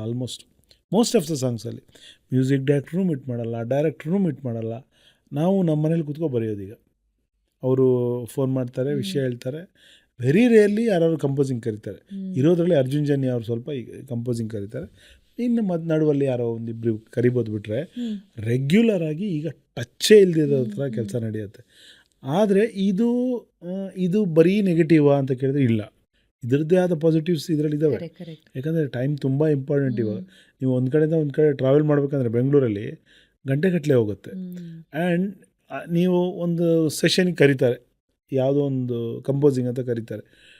ನೀವು ಅಲ್ಲಿ ಹೋದಾಗ ಬರೀಲೇಬೇಕೇನೋ, ಬರೀಲಿಲ್ಲ ಅಂದರೆ ಏನು ಬರಲ್ವಾ, ಖಾಲಿ ಆಗ್ಬಿಟ್ಟು ಅನ್ನೋ ಥರ ಫೀಲ್ ಬರುತ್ತೆ. ಏನೋ ಬರೀಲೇಬೇಕು. ಸಮ್ಟೈಮ್ಸ್ ಅದೇ ಓಕೆ ಆಗುತ್ತೆ. ಅಂದರೆ ನೀವು ಕಟ್ಟು ಬಿದ್ದು ವರ್ಕ್ ಮಾಡಬೇಕಲ್ಲಿ. ಈಗ ಹೇಗಂದರೆ ನಾವು ನಮ್ಮ ಟೈಮಲ್ಲಿ ವರ್ಕ್ ಮಾಡ್ಬೋದು. ನನಗೆ ನಿಜವಾಗಿ ಬರೆಯುವಂಥ ಒಂದು ಸ್ಫೂರ್ತಿ ಸಿಕ್ಕಾಗ ಅಥವಾ ಬರೆಯೋ ಮೂಡಿದ್ದಾಗ ನಾನು ಬರಿತೀನಿ. ಈಗ ಆ ಪ್ಲಸ್ಗಳು ಇದೆ. ಎಲ್ಲರ ಟೈಮು ಸೇವ್ ಆಗುತ್ತೆ. ಟ್ರಾಫಿಕ್ ಜಾಸ್ತಿ ಮಾಡೋದು ನಮ್ಮಿಂದ ಜಾಸ್ತಿ ಆಗಲ್ಲ, ಪೊಲ್ಯೂಷನ್ ಕಮ್ಮಿ ಆಗುತ್ತೆ, ಏನೇನೋ ಎಲ್ಲ ಲಿಂಕ್ಡ್ ಅಲ್ವಾ. ಅಂದರೆ ಈಗ ವರ್ಕ್ ಫ್ರಮ್ ಹೋಮ್ ಹೆಂಗೆ ಮಾಡ್ತಾ ಇದ್ದಾರೆ ಜನಗಳು. ಮೊದಲು ವರ್ಕ್ ಫ್ರಮ್ ಹೋಮ್ ಅನ್ನೋ ಕಾನ್ಸೆಪ್ಟೇ ಇರಲಿಲ್ಲ. ಆಫ್ಟರ್ ಕೋವಿಡ್ ಈಗ ಮೋಸ್ಟ್ ಆಫ್ ದ ಪೀಪಲ್ ದೊಡ್ಡ ಕಂಪ್ನಿಯಲ್ಲಿ ದೊಡ್ಡ ಸಂಬಳ ತಗೊಳ್ಳೋ ಜನಗಳು ಆಫೀಸಿಗೆ ಹೋಗಲ್ಲ, ಮನೇಲೇ ಇರ್ತಾರೆ. ಸೊ ನಮ್ಮದು ಹಂಗೆ ಆಗಿದೆ. ಈಗ ನಾವು ಒಂಥರ ವರ್ಕ್ ಫ್ರಮ್ ಹೋಮ್ ಲಿಟ್ರೇಟ್ಸ್ ಆಗಿದ್ದೀವಿ. ಆ್ಯಂಡ್ 25 ವರ್ಷದ ನಿಮ್ಮ ಕರಿಯರಲ್ಲಿ ನೀವು ಬರೆದಿರೋ 2,500 ಹಾಡುಗಳಲ್ಲಿ, ಆಫ್ಕೋರ್ಸ್ ನೀವು ಸ್ಟಾರ್ಟಿಂಗಲ್ಲೇ ಹೇಳ್ತಿದ್ರಿ ಬರೆಯೋದೆಲ್ಲ ರಿಲೀಸ್ ಆಗಲ್ಲ ಅಂತ. ಆ್ಯಂಡ್ ನೀವು ಲೆಕ್ಕ ಇಟ್ಟಿರೋದು ಕೂಡ 563 ಬರೆದು ಲೆಕ್ಕ ಇಟ್ಟಿರೋದು. You should have continued. But anyway, ನಾವೆಲ್ಲ ಅದನ್ನು ಮಾಡಿರ್ತೀವಿ. ಪ್ರಾರಂಭದಲ್ಲಿ ಏನು ಮಾಡಿದ್ವಿ, ಎಷ್ಟು ಸಂಪಾದನೆ ಬಂತು, ಅದೆಲ್ಲ ಬರಿತೀವಿ. ಹೋಗ್ತಾ ಅದನ್ನು ಬಿಟ್ಟೇ ಬಿಡ್ತೀವಿ. ಯಾವತ್ತಾದ್ರೂ ಸಿಂಗರ್ಸ್ನ ರೆಫರ್ ಮಾಡಿದ್ದೀರಾ? ರೆಫರ್ ಅಂದರೆ ನಾ ಹೇಳೋದು, ಇದು ಇವ್ರು ಹಾಡಿದ್ರೆ ಚೆನ್ನಾಗಿರುತ್ತೆ ಅಂತ ನಿಮ್ಮ ಒಂದು ಚಾಯ್ಸ್ ಮಾಡಿರ್ತೀವಿ. ಅದೇ ಆಗಿರೋವಂಥದ್ದು ಯಾವುದು? ತುಂಬ ಆಗಿದೆ, ಒಂದಲ್ಲ ತುಂಬ ಆಗಿದೆ. ಅಂದರೆ ಈಗ ಮೇಜರ್ಲಿ ನಾನ್ ಕನ್ನಡಿಗ ಮ್ಯೂಸಿಕ್ ಡೈರೆಕ್ಟರ್ ಬಂದರೆ ಫಸ್ಟ್ ನಮ್ಮನ್ನೇ ಕೇಳ್ತಾರೆ ಅವರು. ಫಾರ್ ಎಕ್ಸಾಂಪಲ್ ಜೆಸ್ಸಿ ಗಿಫ್ಟ್ ಬಂದಾಗ, ಎಸ್ ಎ ರಾಜ್ಕುಮಾರ್ ಬಂದಾಗ, ದೇವಿಶ್ರೀ ಪ್ರಸಾದ್ ಬಂದಾಗ, ಕನ್ನಡ ಮ್ಯೂಸಿಕ್ ಡೈರೆಕ್ಟರ್ ಅಂದರೆ ಅವ್ರಿಗೂ ಒಂದು ಐಡಿಯಾ ಇರುತ್ತೆ, ಫೇರ್ ಐಡಿಯಾ ಇರುತ್ತೆ. ಅವರು ನಮ್ಮ ಹತ್ರ ಶೇರ್ ಮಾಡ್ಕೋತಾರೆ. ಇದಕ್ಕೆ ಇವ್ರು ಚೆನ್ನಾಗಿರುತ್ತಾ ಅಂತ ಕೇಳ್ತಾರೆ, ಸಜೆಷನ್ ಕೇಳ್ತಾರೆ. ಬಟ್ ಯೂಶ್ವಲಿ ಹೊರಗಡೆ ಮ್ಯೂಸಿಕ್ ಡೈರೆಕ್ಟರ್ ಬಂದು ಮೋಸ್ಟ್ ಆಫ್ ದ ಟೈಮ್ ಅವರು ನಾವೇನಾದ್ರು ಹೇಳಿದ್ರೆ ಅದು ಮಾಡ್ತಾರೆ. ಅಂದರೆ ಅವರಿಗೆ ಇಲ್ಲಿ ಈ ಸಾಂಗಿಗೆ ಯಾರು ಸೂಟ್ ಆಗ್ತಾರೆ ಗೊತ್ತಿರಲ್ಲ. ಅಗೇನ್ ಅವರು ಹೊರಗಡೆ ಸಿಂಗರು, ಬಾಂಬೆ ಸಿಂಗರ್ ಗೊತ್ತಿರುತ್ತೆ ಅವರಿಗೆ. ಬಟ್ ಇದೊಂದು ಸಾಂಗ್ ಇದೆ, ಯಾರಾದರೂ ಬೇಕು, ಯಾರು ನಮಗೆ ಕೇಳ್ತಾರೆ. ಅವಾಗ ಆಬ್ವಿಯಸ್ಲಿ ನಾವು ರೆಫರ್ ಮಾಡಿರ್ತೀವಿ. ಅಂತ ತುಂಬ ಆಗಿರುತ್ತೆ. ಸರ್, ಇವಾಗ ಕೆಲವೊಂದು ಆಲ್ಬಮ್ಸ್ ಅಲ್ಲಿ ಒಂದು ಆಲ್ಬಮ್ನ ಎಲ್ಲಾ ಹಾಡುಗಳು ಒಬ್ಬರೇ ಲಿರಿಕ್ ರೈಟರ್ ಬರ್ದಿರ್ತಾರೆ. ಇನ್ನು ಕೆಲವರಲ್ಲಿ ಮಲ್ಟಿಪಲ್ ಲಿರಿಕ್ ರೈಟರ್ಸ್ ಬರ್ದಿರ್ತಾರೆ. ಯಾವುದು ಜಾಸ್ತಿ challenging for you as a lyric writer? Multiple writers ಇರೋದಾ? ಬಿಕಾಸ್ ಅವಾಗ ನನ್ನ ಹಾಡು ಸಖತ್ತಾಗಿ ಬರಬೇಕು ಅನ್ನೋ ಜೋಶ್ ಅಂಡ್ ಝೀಲ್ ಇನ್ನೂ ಜಾಸ್ತಿ ಇರುತ್ತಾ? ಇಲ್ಲ, 2 ಡೈಮೆನ್ಷನ್ ಬೇರೆ ಬೇರೆ ಇದೆ. ಬಟ್ ಖುಷಿ ಕೊಡೋದು ಒಂದು ಆಲ್ಬಮ್ ನಮ್ಗೆ ಸಿಕ್ಕಿದಾಗ, ಟೋಟಲ್ ಆಲ್ಬಮ್ ಸಿಕ್ಕರೆ ನಾವು ವಿ ಕ್ಯಾನ್ ಡಿಸೈನ್ ಅದನ್ನು. ಅಂದರೆ ಈ ಹಾಡಲ್ಲಿ ಏನು ಬರ್ತಿದ್ದೀನಿ, ಇದರಲ್ಲಿ ಏನು ಬರೀಬಾರ್ದು, ಎಲ್ಲಿ ಮಿಕ್ಸ್ ಆಗಬಾರ್ದು, ಎಲ್ಲಿ ಬೇರೆ ಆಗಬೇಕಿದು, ಅದನ್ನೆಲ್ಲ ನಮಗೆ ಒಂದು ಅದನ್ನ ಮ್ಯಾನೇಜ್ ಮಾಡಿ ನಾವೇ ಮಾಡಬೇಕು. ಅದು 6 ಸಾಂಗ್ಗಳಲ್ಲಿ ಏನಾಗ್ಬಿಡುತ್ತೆ, ಕೆಲವು ಟೈಮ್ ತುಂಬ ಸಾಂಗ್ಗಳು ನೀವು ನೋಡಿರ್ಬೋದು, ಎಲ್ಲೋ ಒಂದು ಕಡೆ ಡೈರೆಕ್ಟರ್ಗಳು ಅದ್ರ ಕಡೆ ಗಮನ ಕೊಟ್ಟಿಲ್ಲ ಅಂದರೆ 2-3 ಸಾಂಗ್ ಒಂದೇ ಥರ ಕೇಳಿರುತ್ತೆ. ಅದ್ರಲ್ಲಿ ಬರ್ದಿದ್ದೆ ಇದರಲ್ಲಿ ಬರ್ದಿರ್ತಾರೆ. ಅಂದರೆ ಡೈರೆಕ್ಟ್ರು ನಾನು ಅವರು ಬೇಕು ಅಂತ ಬಿಟ್ಟರು ಅಥವಾ ಅವ್ರಿಗೆ ಗೊತ್ತಾಗಲಿಲ್ಲ ಅನ್ನೋದಕ್ಕಿಂತ ಅವರಿಗಿರೋ ಒತ್ತಡಗಳಲ್ಲಿ ಗಮನಿಸಕ್ಕೆ ಆಗದೆ ಇರ್ಬೋದು. ಕೆಲವು ಟೈಮ್ ಸಿನಿಮಾ ಮಾಡಬೇಕಂದ್ರೆ ತುಂಬ ದೊಡ್ಡ ಪ್ರೋಸೆಸ್ಸು. ಅದರಲ್ಲಿ ಎಲ್ಲೋ ಒಂದು ಕಡೆ ಈ ಹಾಡು ಒಂದೇ ಥರ ಇದೆ ಅನಿಸದೇ ಇರ್ಬೋದು. ನೀವು ಕೆಲವು ಬೇರೆ ಬೇರೆ ಲಿರಿಕ್ ರೈಟರ್ ಬರೆದಿರೋ ಆಲ್ಬಮಲ್ಲಿ ನೋಡ್ಬೋದು, ತುಂಬ ಸಿನಿಮಾದಲ್ಲಿದೆ. ಅದನ್ನೇ ಇಲ್ಲೂ ಇರುತ್ತೆ, ಇದನ್ನೇ ಅಲ್ಲೂ ಇರುತ್ತೆ. ಹಂಗೆ ನಮಗೆ ಒಂದು ಆಲ್ಬಮ್ ಸಿಕ್ಕಿದಾಗ ನಾವು ಮ್ಯಾನೇಜ್ ಮಾಡ್ತೀವಿ ಅದನ್ನು, ಹೆಂಗೆ ಇದನ್ನು ಬ್ಯಾಲೆನ್ಸ್ ಮಾಡಬೇಕು. ಈ ಹಾಡಲ್ಲಿ ಇದ್ದಿದ್ದು ಇಲ್ಲಿ ಬರೋದು ಬೇಡ, ಇದು ಬೇರೆ ಆಗಬೇಕು, ಹಿಂಗೆ ಬೇರೆ ಆಗಬೇಕು, ಅದೆಲ್ಲ ಇದೇ ಜಾಸ್ತಿ ಚಾಲೆಂಜಿಂಗು. ಅಲ್ಲಿ ನಾನು ಫ್ರೀನೇ ಇರ್ತೀನಿ. ಒಂದು ಏನಿರುತ್ತೆ, ಹೌದು ಈಗ 5-6 ಸಾಂಗ್ ಇದ್ದಾವೆ, ನನ್ನ ಸಾಂಗ್ ಚೆನ್ನಾಗಬೇಕು ಅನ್ನೋದಿರುತ್ತೆ. ಬಟ್ ಅದು ಬೇರೆ ಚಾಲೆಂಜ್ ಇಲ್ಲ ನಮಗೆ. ಇಲ್ಲಿ ಈ ಚಾಲೆಂಜ್ ಇರುತ್ತೆ. ಆಯ್ತು, ಆ ಸಾಂಗಲ್ಲಿ ಏನು ಬರ್ತಿದ್ದೀನಿ, ಈ ಸಾಂಗಲ್ಲಿ ಏನು ಬರೀಬೇಕು, ಏನು ಬರೀಬಾರ್ದು, ಆ ಥರ ಚಾಲೆಂಜ್. ಮತ್ತು ನಿಮಗೆ ಜವಾಬ್ದಾರಿ ಜಾಸ್ತಿ. ಒಂದು ಸಾಂಗಲ್ಲಿ ಸೋತರು ಅಥವಾ ಗೆದ್ದರು ನನಗೇನು ತೀರಾ ತೊಂದರೆ ಆಗಲಿಕ್ಕಿಲ್ಲ. ಬಟ್ ನಾನು ಬರೆದಿರೋ ಇಡೀ ಎಲ್ಲ ಸಾಂಗು ನಾನೇ ಬರೆದಿದ್ದೀನಿ ಅಥವಾ ಒಬ್ಬರೇ ಬರೆದಿದ್ದಾರೆ, ಆ ಸಾಂಗ್ ಹಿಟ್ಟಾಗಿಲ್ಲ ಅಂದರೆ ಅದೊಂಚೂರು ನೆಗೆಟಿವ್ ಆಗುತ್ತೆ. ಈ ಒಳ್ಳೆ ಪರ್ಸ್ಪೆಕ್ಟಿವ್ ಇದು. ಅವಾಗ ಬರೀಲೇಬೇಕು, ಅವಾಗ ಅದು ನಮ್ಮ ಹಾ. ಹೆಗಲ ಮೇಲೆ ಹಾಕ್ದಂಗೆ ಅದು, ಹಾ, ಹಾ. ನೀನೇ ಹೊತ್ಕೊಂಡು ಹೋಗು ಅಂತ. ಹಾಗಾಗಿ ಅಲ್ಲಿ ಜವಾಬ್ದಾರಿ ಜಾಸ್ತಿ, ಚಾಲೆಂಜ್ ಜಾಸ್ತಿ, ಎಲ್ಲ ಜಾಸ್ತಿ. ಬಟ್ ತುಂಬ ಖುಷಿ ಕೊಡೋದು ಅದೇ. ಸಿಂಗಲ್ ಕಾರ್ಡ್ ಇದೆಯಲ್ಲ, ಆ ತೃಪ್ತಿ ಬೇರೆ. Okay, okay. ಅಂಡ್ ಈ ಚಾಲೆಂಜ್ನ ಬಗ್ಗೆ ಮಾತಾಡಿದ್ವಿ, ಅಂದ್ರೆ ಬರೆಯೋದ್ರಲ್ಲಿ ಇರುವಂಥ ಚಾಲೆಂಜ್ನ ಬಗ್ಗೆ. ಮತ್ತೊಂದು ರಿಯಲ್ ಲೈಫ್ನ ಬಿಗ್ಗೆಸ್ಟ್ ಚಾಲೆಂಜ್ ಏನಂದ್ರೆ ನಮ್ಮ ಹೆಂಡತಿ ಅಥವಾ ಗಂಡನ್ನ ಕನ್ವಿನ್ಸ್ ಮಾಡೋದು ಅನ್ನೋದಕ್ಕಿಂತ ಅವ್ರಿಗೆ ಯಾವುದೋ ಒಂದು ಇಷ್ಟವಾದ ಹಾಡು, ಹೌದು ಬಿಕಾಸ್ ಅವರು ನಮ್ಮ ಬಿಗ್ಗೆಸ್ಟ್ ಕ್ರಿಟಿಕ್ ಆಗಿರ್ತಾರೆ, ಹೌದು, ಹೌದು. ರೈಟ್? ಸೊ ನೀವು ಕುವೆಂಪುರವರ ಬಹುದೊಡ್ಡ ಅಭಿಮಾನಿ, ಅವರ ಮಂತ್ರ ಮಾಂಗಲ್ಯ ರೀತಿಯಲ್ಲಿ ನೀವೇನ್ ಮದ್ವೆ ಆದ್ರೆ ನಿಮ್ಮ ಧರ್ಮಪತ್ನಿ ಅವ್ರ ಹೆಸರನ್ನ ಹೇಳ್ಬಿಡಿ ಸರ್. ರಾಜೇಶ್ವರಿ. ಓಕೆ, ಅವರ ನೀವು ಬರ್ದಿರೋಂಥ ನೆಚ್ಚಿನ ಹಾಡು ಅಂದ್ರೆ ಯಾವುದು? ಮೋಸ್ಟ್ಲಿ ಅವರಿಗೆ ಮೈನಾ ಹಾಡು ತುಂಬ ಇಷ್ಟ. ಅಂದರೆ ಮೈನಾ ಹಾಡು ಬರೆಯೋತ್ತಿಗೆ ನಾವು ಜೊತೆಗಿದ್ವಿ ಆಲ್ಮೋಸ್ಟ್. ಅಂದರೆ ಮದುವೆ ಆಗಬೇಕು ಅನ್ನೋ ಹೊತ್ತಲ್ಲಿ ನಾವು ಮೈನಾ ಹಾಡು ಬರೆದಿರೋದು. ಹಾಗೆ ಏನೋ ಕನೆಕ್ಟ್ ಆಗಿರ್ಬೋದೇನೋ. ಮೈನಾ ಸಾಂಗ್ಸ್ ತುಂಬ ಇಷ್ಟ ನನ್ನ ಹೆಂಡತಿಗೆ. ಅದರಲ್ಲೂ ಒಂದೊಂದು ಖುಷಿಗೂ ಖುಷಿಗೂ ಇಂದು ನಾನಿಡುವ ಹೆಸರೇ, ಅದು ಆ ಥರದ ಲೈನ್ಗಳು. ಜೀವ ಜೀವ ತಾಕುವ ಹಾಗೆ, ತುಸು ಸಮೀಪ ಬಂದು ನಿಂತು ಸಿಹಿ ಮಾತಿನ ಸಹ್ಯಾಕೊಬ್ಬ, ತುಸು ಸಮೀಪ ಇನ್ನು ಬಂದು ನಿಂತು, ಆ ಥರದ ಲೈನ್ಗಳು ತುಂಬ ಇಷ್ಟ. ಸರ್, ನಿಮಗೆ ಆಸ್ ಅ ಲಿರಿಕ್ ರೈಟರ್ ನಿಮ್ಮ ವೊಕ್ಯಾಬ್ಯುಲರಿನ ಕಾನ್ಸ್ಟೆಂಟ್ ಆಗಿ ಇಂಪ್ರೂವ್ ಮಾಡ್ಕೊಳ್ತಾ ಇರಬೇಕು ಅನ್ನೋ ಒಂದು ಇದು ಇರುತ್ತಾ? ಅಂದರೆ ಪ್ರೆಷರ್ ಅನ್ನಕ್ಕಾಗಲ್ಲ ಅದನ್ನ, ಬಟ್ ಅದಿರ್ಬೇಕಾ? ಅದು ಕಾನ್ಸ್ಟೆಂಟ್ ಆಗಿ ಇಲ್ಲ ಪ್ರಯತ್ನಪೂರ್ವಕವಾಗಿ ಅದಾಗಲೇಬಾರ್ದು. ಇದೆಲ್ಲ ಪ್ರಯತ್ನಪೂರ್ವಕವಾಗಿ ಮಾಡ್ಕೊಳ್ಳೋಂಥದ್ದಲ್ಲ. ಅದು ಇನ್ಬಿಲ್ಟ್ ಇರಬೇಕು. ನಿಮ್ಮಲ್ಲಿ ಇಂಪ್ರೂವ್ಮೆಂಟ್ ಕೂಡ ನಿಮ್ಗೆ ಗೊತ್ತಾಗದೆ ನಡೀತಿರ್ಬೇಕು. ಇದು ನಾನು ಯಾವುದೋ ಒಂದು ಸ್ವಲ್ಪ ಬಿ ಬುಕ್ ಓದ್ಬಿಟ್ಟು ಒಂದಷ್ಟು ತಲೆ ಹಾಕೋತೀನಿ, ಅಂದರೆ ಹೊಸ ಹೊಸ ಪದಗಳ ಪರಿಚಯ ಆಗುತ್ತಲ್ಲ. ಹೊಸ ಪದಗಳು ಅಲ್ಲ ಇಲ್ಲಿ ಆ್ಯಕ್ಚುಲಿ. ಅಂದರೆ ಪರಿಚಯ ಆಗೋದಿಲ್ಲ ನನಗೆ. ನನ್ನ ಪ್ರಕಾರ ಕನ್ನಡ ಭಾಷೆ ನಾನು ಇಷ್ಟು ಬರೆಯೋ ಮಟ್ಟಕ್ಕೆ ಬಂದಿದ್ದೀನಿ ಅಂದರೆ ನನಗೆ ಎಲ್ಲ ಪದಗಳು ಗೊತ್ತು. ಹೊಸದು ಯಾವುದೋ ನಂಗೆ ಪರಿಚಯ ಆಗಲ್ಲ. ಅದು ಸ್ವಲ್ಪ ನಾವು ಬಳಕೆಯಲ್ಲಿ ಹೆಚ್ಚು ಯೂಸ್ ಮಾಡದೇ ಇರೋದು ಪದ ಬರ್ಬೋದು ಅಷ್ಟೇ. ಹೊಸ ಪದನೇ ಪರಿಚಯ ಆಯಿತು ಅನ್ನೋ ಹೇಳೋಕ್ಕೂ ಆಗಲ್ಲ. ಆಮೇಲೆ ಮುಖ್ಯವಾಗಿ ನಾನೇ ಅವತ್ತು ಈ ಕೆಲವರು ಇಂಟೆನ್ಷನ್ಲಿ ಯಾವುದೋ ಒಂದು ಹೊಸ ಪದ ತಂದು ತಿರುಗ್ತಾರೆ. ಅದು ನಾನು ಯಾವತ್ತೂ ಮಾಡಿಲ್ಲ. ಹೊಸ ಪದಗಳಲ್ಲ ಇಲ್ಲಿ, ಹೊಸ ಭಾವನೆಗಳು ಆಗಬೇಕಾಗಿರೋದು. ಹೊಸ ಭಾವನೆಯಲ್ಲಿ ನೀವು ಹೊಸ ಪದ ಬಳಸಿದ್ರೆ ವೆಲ್ ಆ್ಯಂಡ್ ಗುಡ್. ಅದೇ ನೀನು ನಾನು ಬಳಸ್ಕೊಂಡೆ ನೀವೇನೋ ಹೊಸ ಭಾವನೆ ಬರೀತೀರಾ, ಅದು ಸೂಪರ್ ನನ್ನ ಪ್ರಕಾರ. ಹೊಸ ಪದ ಬರೆಯೋಕೆ ಹೋದಾಗೆಲ್ಲ ನೀವು ಸಾಂಗ್ಗಳು ನೋಡಿ ಅದೊಂದು ಸರ್ಕಸ್ ಥರ ಅನಿಸುತ್ತೆ, ಸಾಂಗ್ಸ್ ಥರ ಅನಿಸಲ್ಲ. ನಿಮ್ಮ ಎಲ್ಲ ಸಾಂಗ್ಸು ಸಾಮಾನ್ಯವಾಗಿ ಎಲ್ಲರಿಗೂ ಅರ್ಥ ಆಗುವಂಥ ಅಲ್ಲ. ಹೊಸ ಪದ ಬಂದು ನ್ಯಾಚುರಲ್ ಆಗಿ ಬರಬೇಕು. ನ್ಯಾಚುರಲ್ ತುಂಬ. ಈಗ ನನ್ನ ಹಾಡಲ್ಲೇ ಎದುರಲ್ಲಿ ನೀ ನಿಂತು ನಗುವಾಗ ನಾನಂತೂ ಅಸಹಾಯಕ ಅಂತ. ಅಸಹಾಯಕ ಹೊಸ ಪದ ಅಲ್ಲ, ಬಟ್ ಸಾಂಗಲ್ಲಿ ಬಂದಿಲ್ಲ. ಅದು ಹಂಗೆ ಬಂದು ಕೂರ್ಬೇಕದು. ನೀವು ಎಳಕ್ಕೋ ಬಂದು ಕಷ್ಟಪಟ್ಟು ಒಂದು ಹೊಸ ಪದ ತಂದು ಹಾಕಿರ್ತೀವಿ, ಗೊತ್ತಾಗ್ಬಿಡುತ್ತೆ ಅದು. ನೀವು ಅದು ಫ್ಲೋನಲ್ಲಿ ಬಂತೋ ಅಥವಾ ನೀವು ಹೊಸ ಪದ ಹಾಕಬೇಕಂತ ಹಾಕಿದ್ರು, ಅದು ಸಾಮಾನ್ಯ ಕೆಲವು ಅಂದರೆ ಒಂದು ಮಟ್ಟದ ಕೆಲವರಿಗೂ ಗೊತ್ತಾಗತ್ತೆ. ಆ ಫ್ಲೋನಲ್ಲೇ ನೀವು ಹೇಳ್ಬಿಡ್ಬೋದು ಇದು ಹೆಂಗೆ ಬಂತಿದ್ದು ಅಂತ.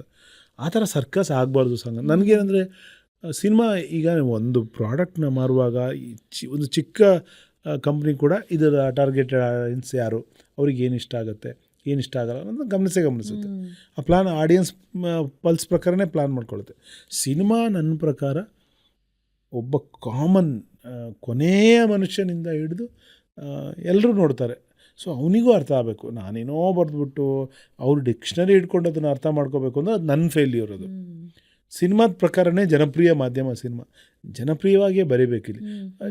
ಸರಳ ಪದಗಳಲ್ಲಿ ಏನು ಬೇಕಾದ್ರೂ ಹೇಳ್ಬೋದು ನೀವು ಅಲ್ವಾ. ಈಗ ನನ್ನ ಹೊಗಳ್ಕೊಳ್ಳೋದಂತ ಅಲ್ಲ, ಅಥವಾ ಎಲ್ಲ ರೈಟರು ಅದನ್ನು ಮಾಡಿದ್ದಾರೆ, ನಾನೊಬ್ಬನೇ ಅಲ್ಲ. ಆ ಕಣ್ಣಿಗೊಂದು ಈ ಕಣ್ಣಿಗೊಂದು ಸ್ವರ್ಗಾನ ತಂದು ಕೊಡಲೇನು ಇಂದು. ಯಾವ ದೊಡ್ಡ ಪದ ಇದೆ ಇಲ್ಲಿ ಅಲ್ವಾ? ಯಾವ ದೊಡ್ಡ ಪದ ಇದೆ, ಬಟ್ ಹೇಳಿರೋ ಭಾವನೆ ದೊಡ್ಡದೇ ಅಲ್ವಾ? ಅಥವಾ ಎರಡು ಕಣ್ಣಿಗೆ ಬೇರೆ ಬೇರೆ ಸ್ವರ್ಗ ಅಂತ ಕಂಡಿಲ್ಲ ಯಾರು ಆ ದೇವರನ್ನು, ಇರಬಹುದೇನೋ ನಿನ್ನಂತೆ ಅವನು, ಹೇಳಿರೋದು ದೊಡ್ಡದೇ. ಯಾವ ಪದ ಇದೆ? ಅನಿಸುತ್ತಿದೆ ಯಾಕೋ ಇನ್ನು ಜಯಂತ್ ಅವ್ರ ನೀನೇನು ನನ್ನ ಅವಳೆಂದು. ಯಾವುದು ತುಂಬ ದೊಡ್ಡ ಪದ ಈ ಯಾವುದೂ ಇಲ್ಲ, ತಂತಾನೇ ಅರ್ಥ ಆಗೋಂಥದ್ದೇ ಎಲ್ಲ ಅಲ್ವಾ? ಪ್ರೀತಿಸುವಂಥ ಪ್ರಾಣ ತಿನ್ನೋ ಪ್ರೇಮಿ ನೀನು ಯಾರೋ, ನಾಗೇಂದ್ರ ಪ್ರಸಾದ್ ಬರೆದರು. ಏನಿದೆ? ಸಿಂಪಲ್ಲೇ, ಬಟ್ ದೊಡ್ಡ ಭಾವನೆ ಹೇಳ್ತಾ ಇದ್ದೀವಿ. ಸೊ ನಾನು ಹೇಳೋದು ಹಾಗಾಗಬೇಕು. ಕೆಲವರು ತುಂಬ ಒದ್ದಾಡಿ ಯಾವುದೋ ಪದ ಇಷ್ಟು ದಿನ ಕೇಳಿರೋ ಪದ ಕೇಳದೇ ಇರೋ ಪದ ಅಂತ ಹಾಕ್ತಾರೆ. ಅದಲ್ಲ ಆ್ಯಕ್ಚುಲಿ. ಮತ್ತು ನಾನು ಮತ್ತೆ ಇನ್ನೂ ನನ್ನ ವೊಕ್ಯಾಬ್ಲರಿ ನಾನು ಡೆವಲಪ್ ಮಾಡ್ಕೋಬೇಕು ಅಂತ ಕೂತ್ಕೊಳ್ಳೋದು ಅದು ವರ್ಕ್ ಆಗುತ್ತೆ ಅಂತ ನಂಗೆ ಅನಿಸಲ್ಲ. ಯಾರಿಗಾರು ವರ್ಕ್ ಆಗಿರ್ಬೋದು, ಅದು ಬೇರೆ, ಅದು ವೈಯಕ್ತಿಕ, ಅದು ನನ್ನ ಕಾನ್ಸ್ಟಂಟ್ ಪ್ರೋಸೆಸ್. ಅದು ನಾನು ಸೂಕ್ಷ್ಮಗ್ರಾಹಿಯಾಗಿ ಏನು ನಡೀತಿದೆ, ಸಮಾಜ ಹೆಂಗೆ ಮಾತಾಡ್ತಿದೆ, ಹೊರಗಡೆ ಟೋನ್ ಯಾವುದಿದೆ, ಕಿಟಕಿಯಿಂದ ಹೊರಗಡೆ ನೋಡಿ ನಾವು ಈಗಿನ ಸಮಾಜವನ್ನು ಪ್ರತಿನಿಧಿಸಬೇಕು. ಒಬ್ಬ ಲೇಖಕ ಆಗಲಿ ಅವನು ಯಾವಾಗ ಇನ್ನೂ ಉಳ್ಕೋತಾನೆ ಅಂದರೆ ಆಗಿನ ಸಮಾಜಕ್ಕೆ ಅವನು ಕಿವಿ ಆಗಿದ್ರೆ ಅದಿರಬೇಕು. ನನ್ನ ಪ್ರಕಾರ ನೀವು ಯಾವ ಬುಕ್ ಓದೋಕ್ಕಿಂತ ಬದುಕನ್ನು ಓದ್ತಾನೆ ಅಂದರೆ, ನಾನು ಬದುಕನ್ನು ಓದಿದಾಗ ನನ್ನ ಭಾವನೆಗಳು, ನಾನು ಫಸ್ಟ್ ಹ್ಯಾಂಡ್ ಭಾವನೆಗಳು, ಜೀವನಕ್ಕಿಂತ ದೊಡ್ಡ ಪುಸ್ತಕ ಯಾವುದೂ ಇಲ್ಲ. ನಿಮ್ಮ ಅಕ್ಕಪಕ್ಕ ನೂರಾರು ಪಾತ್ರಗಳು ಓಡಾಡ್ತಿದ್ದಾವೆ. ಅವ್ರ ಕಷ್ಟ, ಸುಖ, ನಲಿವು, ನೋವು ಎಲ್ಲವನ್ನೂ ನಾವು ನೋಡ್ತೀವಿ.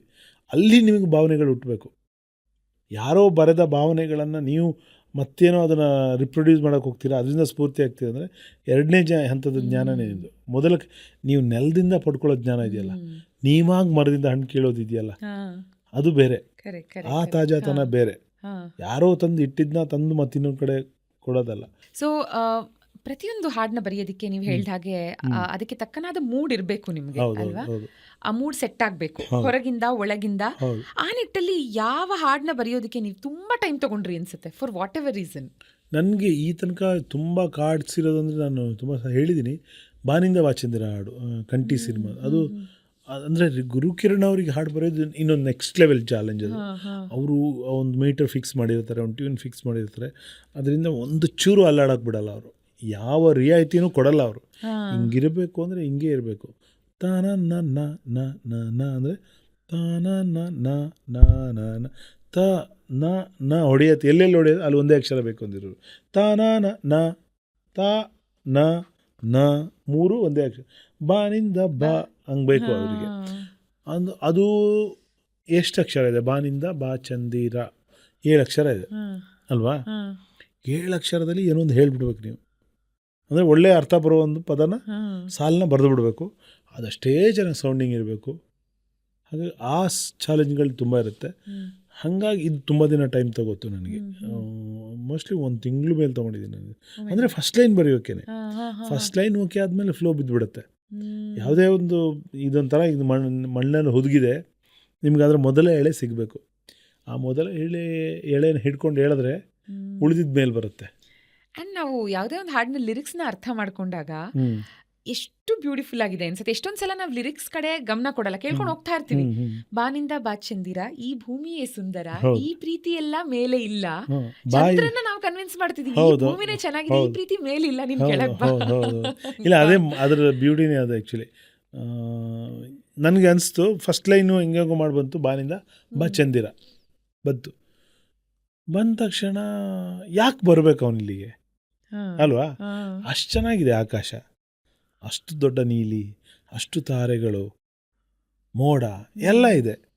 ಯಾವ ಆಮಿಷದ ಮೇಲೆ ಅವನು ಭೂಮಿ ಕರೆಯೋದು ನಾನು ಅಲ್ವಾ? ಸುಮ್ಮನೆ ಕರೆದ್ರೆ ಚೆನ್ನಾಗಿರೋ ಜಾಗದಲ್ಲಿ ಇರೋನ್ನ ಇನ್ನೊಂದು ಜಾಗ ಕರಿಬೇಕು ಅಂದರೆ ಅದಕ್ಕಿಂತ ಇದೇನೋ ಇಲ್ಲೇನೋ ಸ್ಪೆಷಲ್ ಇದೆ ಬಾ ಅಂತ ಕರಿಬೇಕು. ಏನಿದೆ ಸ್ಪೆಷಲ್ಲು ಅಂತ ನಾನು ಯೋಚನೆ ಮಾಡೋದಾಗ ನನಗೆ ಎಲ್ಲ ಇದೆ ಅಲ್ಲಿ, ಕರೆಕ್ಟ್, ಅವೆಲ್ಲ ಇದೆ. ಬಟ್ ಏನಿಲ್ಲ, ಪ್ರೀತಿ ಇಲ್ಲ. ಪ್ರೀತಿ ಇಲ್ಲಿದೆ ಬಾ, ಪ್ರೀತಿ ಅದೆಲ್ಲದಕ್ಕಿಂತ ಚೆಂದ ಇದೆ ಅಂತ. ಸೊ ಆ ಥರ ನನ್ನ ಹಾಡುಗಳು ನೀವು ಯಾವುದೇ ಕೇಳಿ, ಒಂದು ಲೈನಿಂದ ಇನ್ನೊಂದು ಲೈನ್ ಏನೋ ಜಂಪ್ ಆಗಿ ಆ ಥರ ನಾನು ಯಾವತ್ತೂ ನನಗೆ ಒಂದು ಕಾನ್ಸೆಪ್ಟ್ ಬೇಕು. ಆ ಕಾನ್ಸೆಪ್ಟ್ನಲ್ಲೇ ಹಾಡು ಮುಗಿಬೇಕು, ಅದನ್ನು ಡೆವಲಪ್ ಮಾಡ್ಕೊಂಡು ಹೋಗಬೇಕು. ಮೊದಲ ಲೈನ್ ಏನು ಹೇಳಿರುತ್ತೋ, ಯಾವ ಬಗ್ಗೆ ಯಾವ ವಿಷಯನ ಹೇಳೋಕ್ಕೆ ಹೊರಟಿರುತ್ತೋ, ಕೊನೆ ಲೈನ್ ಕೂಡ ಅದೇ ವಿಷಯನ ಹೇಳೋಕ್ಕೆ ಹೊರಟಿರುತ್ತೆ, ಬೇರೆ ಥರ ಹೇಳ್ತಿರುತ್ತೆ. ಸೊ ಏನೇನೋ ಪದಗಳನ್ನ ಜೋಡಿಸ್ಕೊಂಡು ಪದಬಂಧ ಥರ ಆಗಬಾರ್ದು ಹಾಡು ಬರೆಯೋದು. ಇದು ಭಾವನೆಗಳ ಬಂಧ ಆಗಬೇಕು.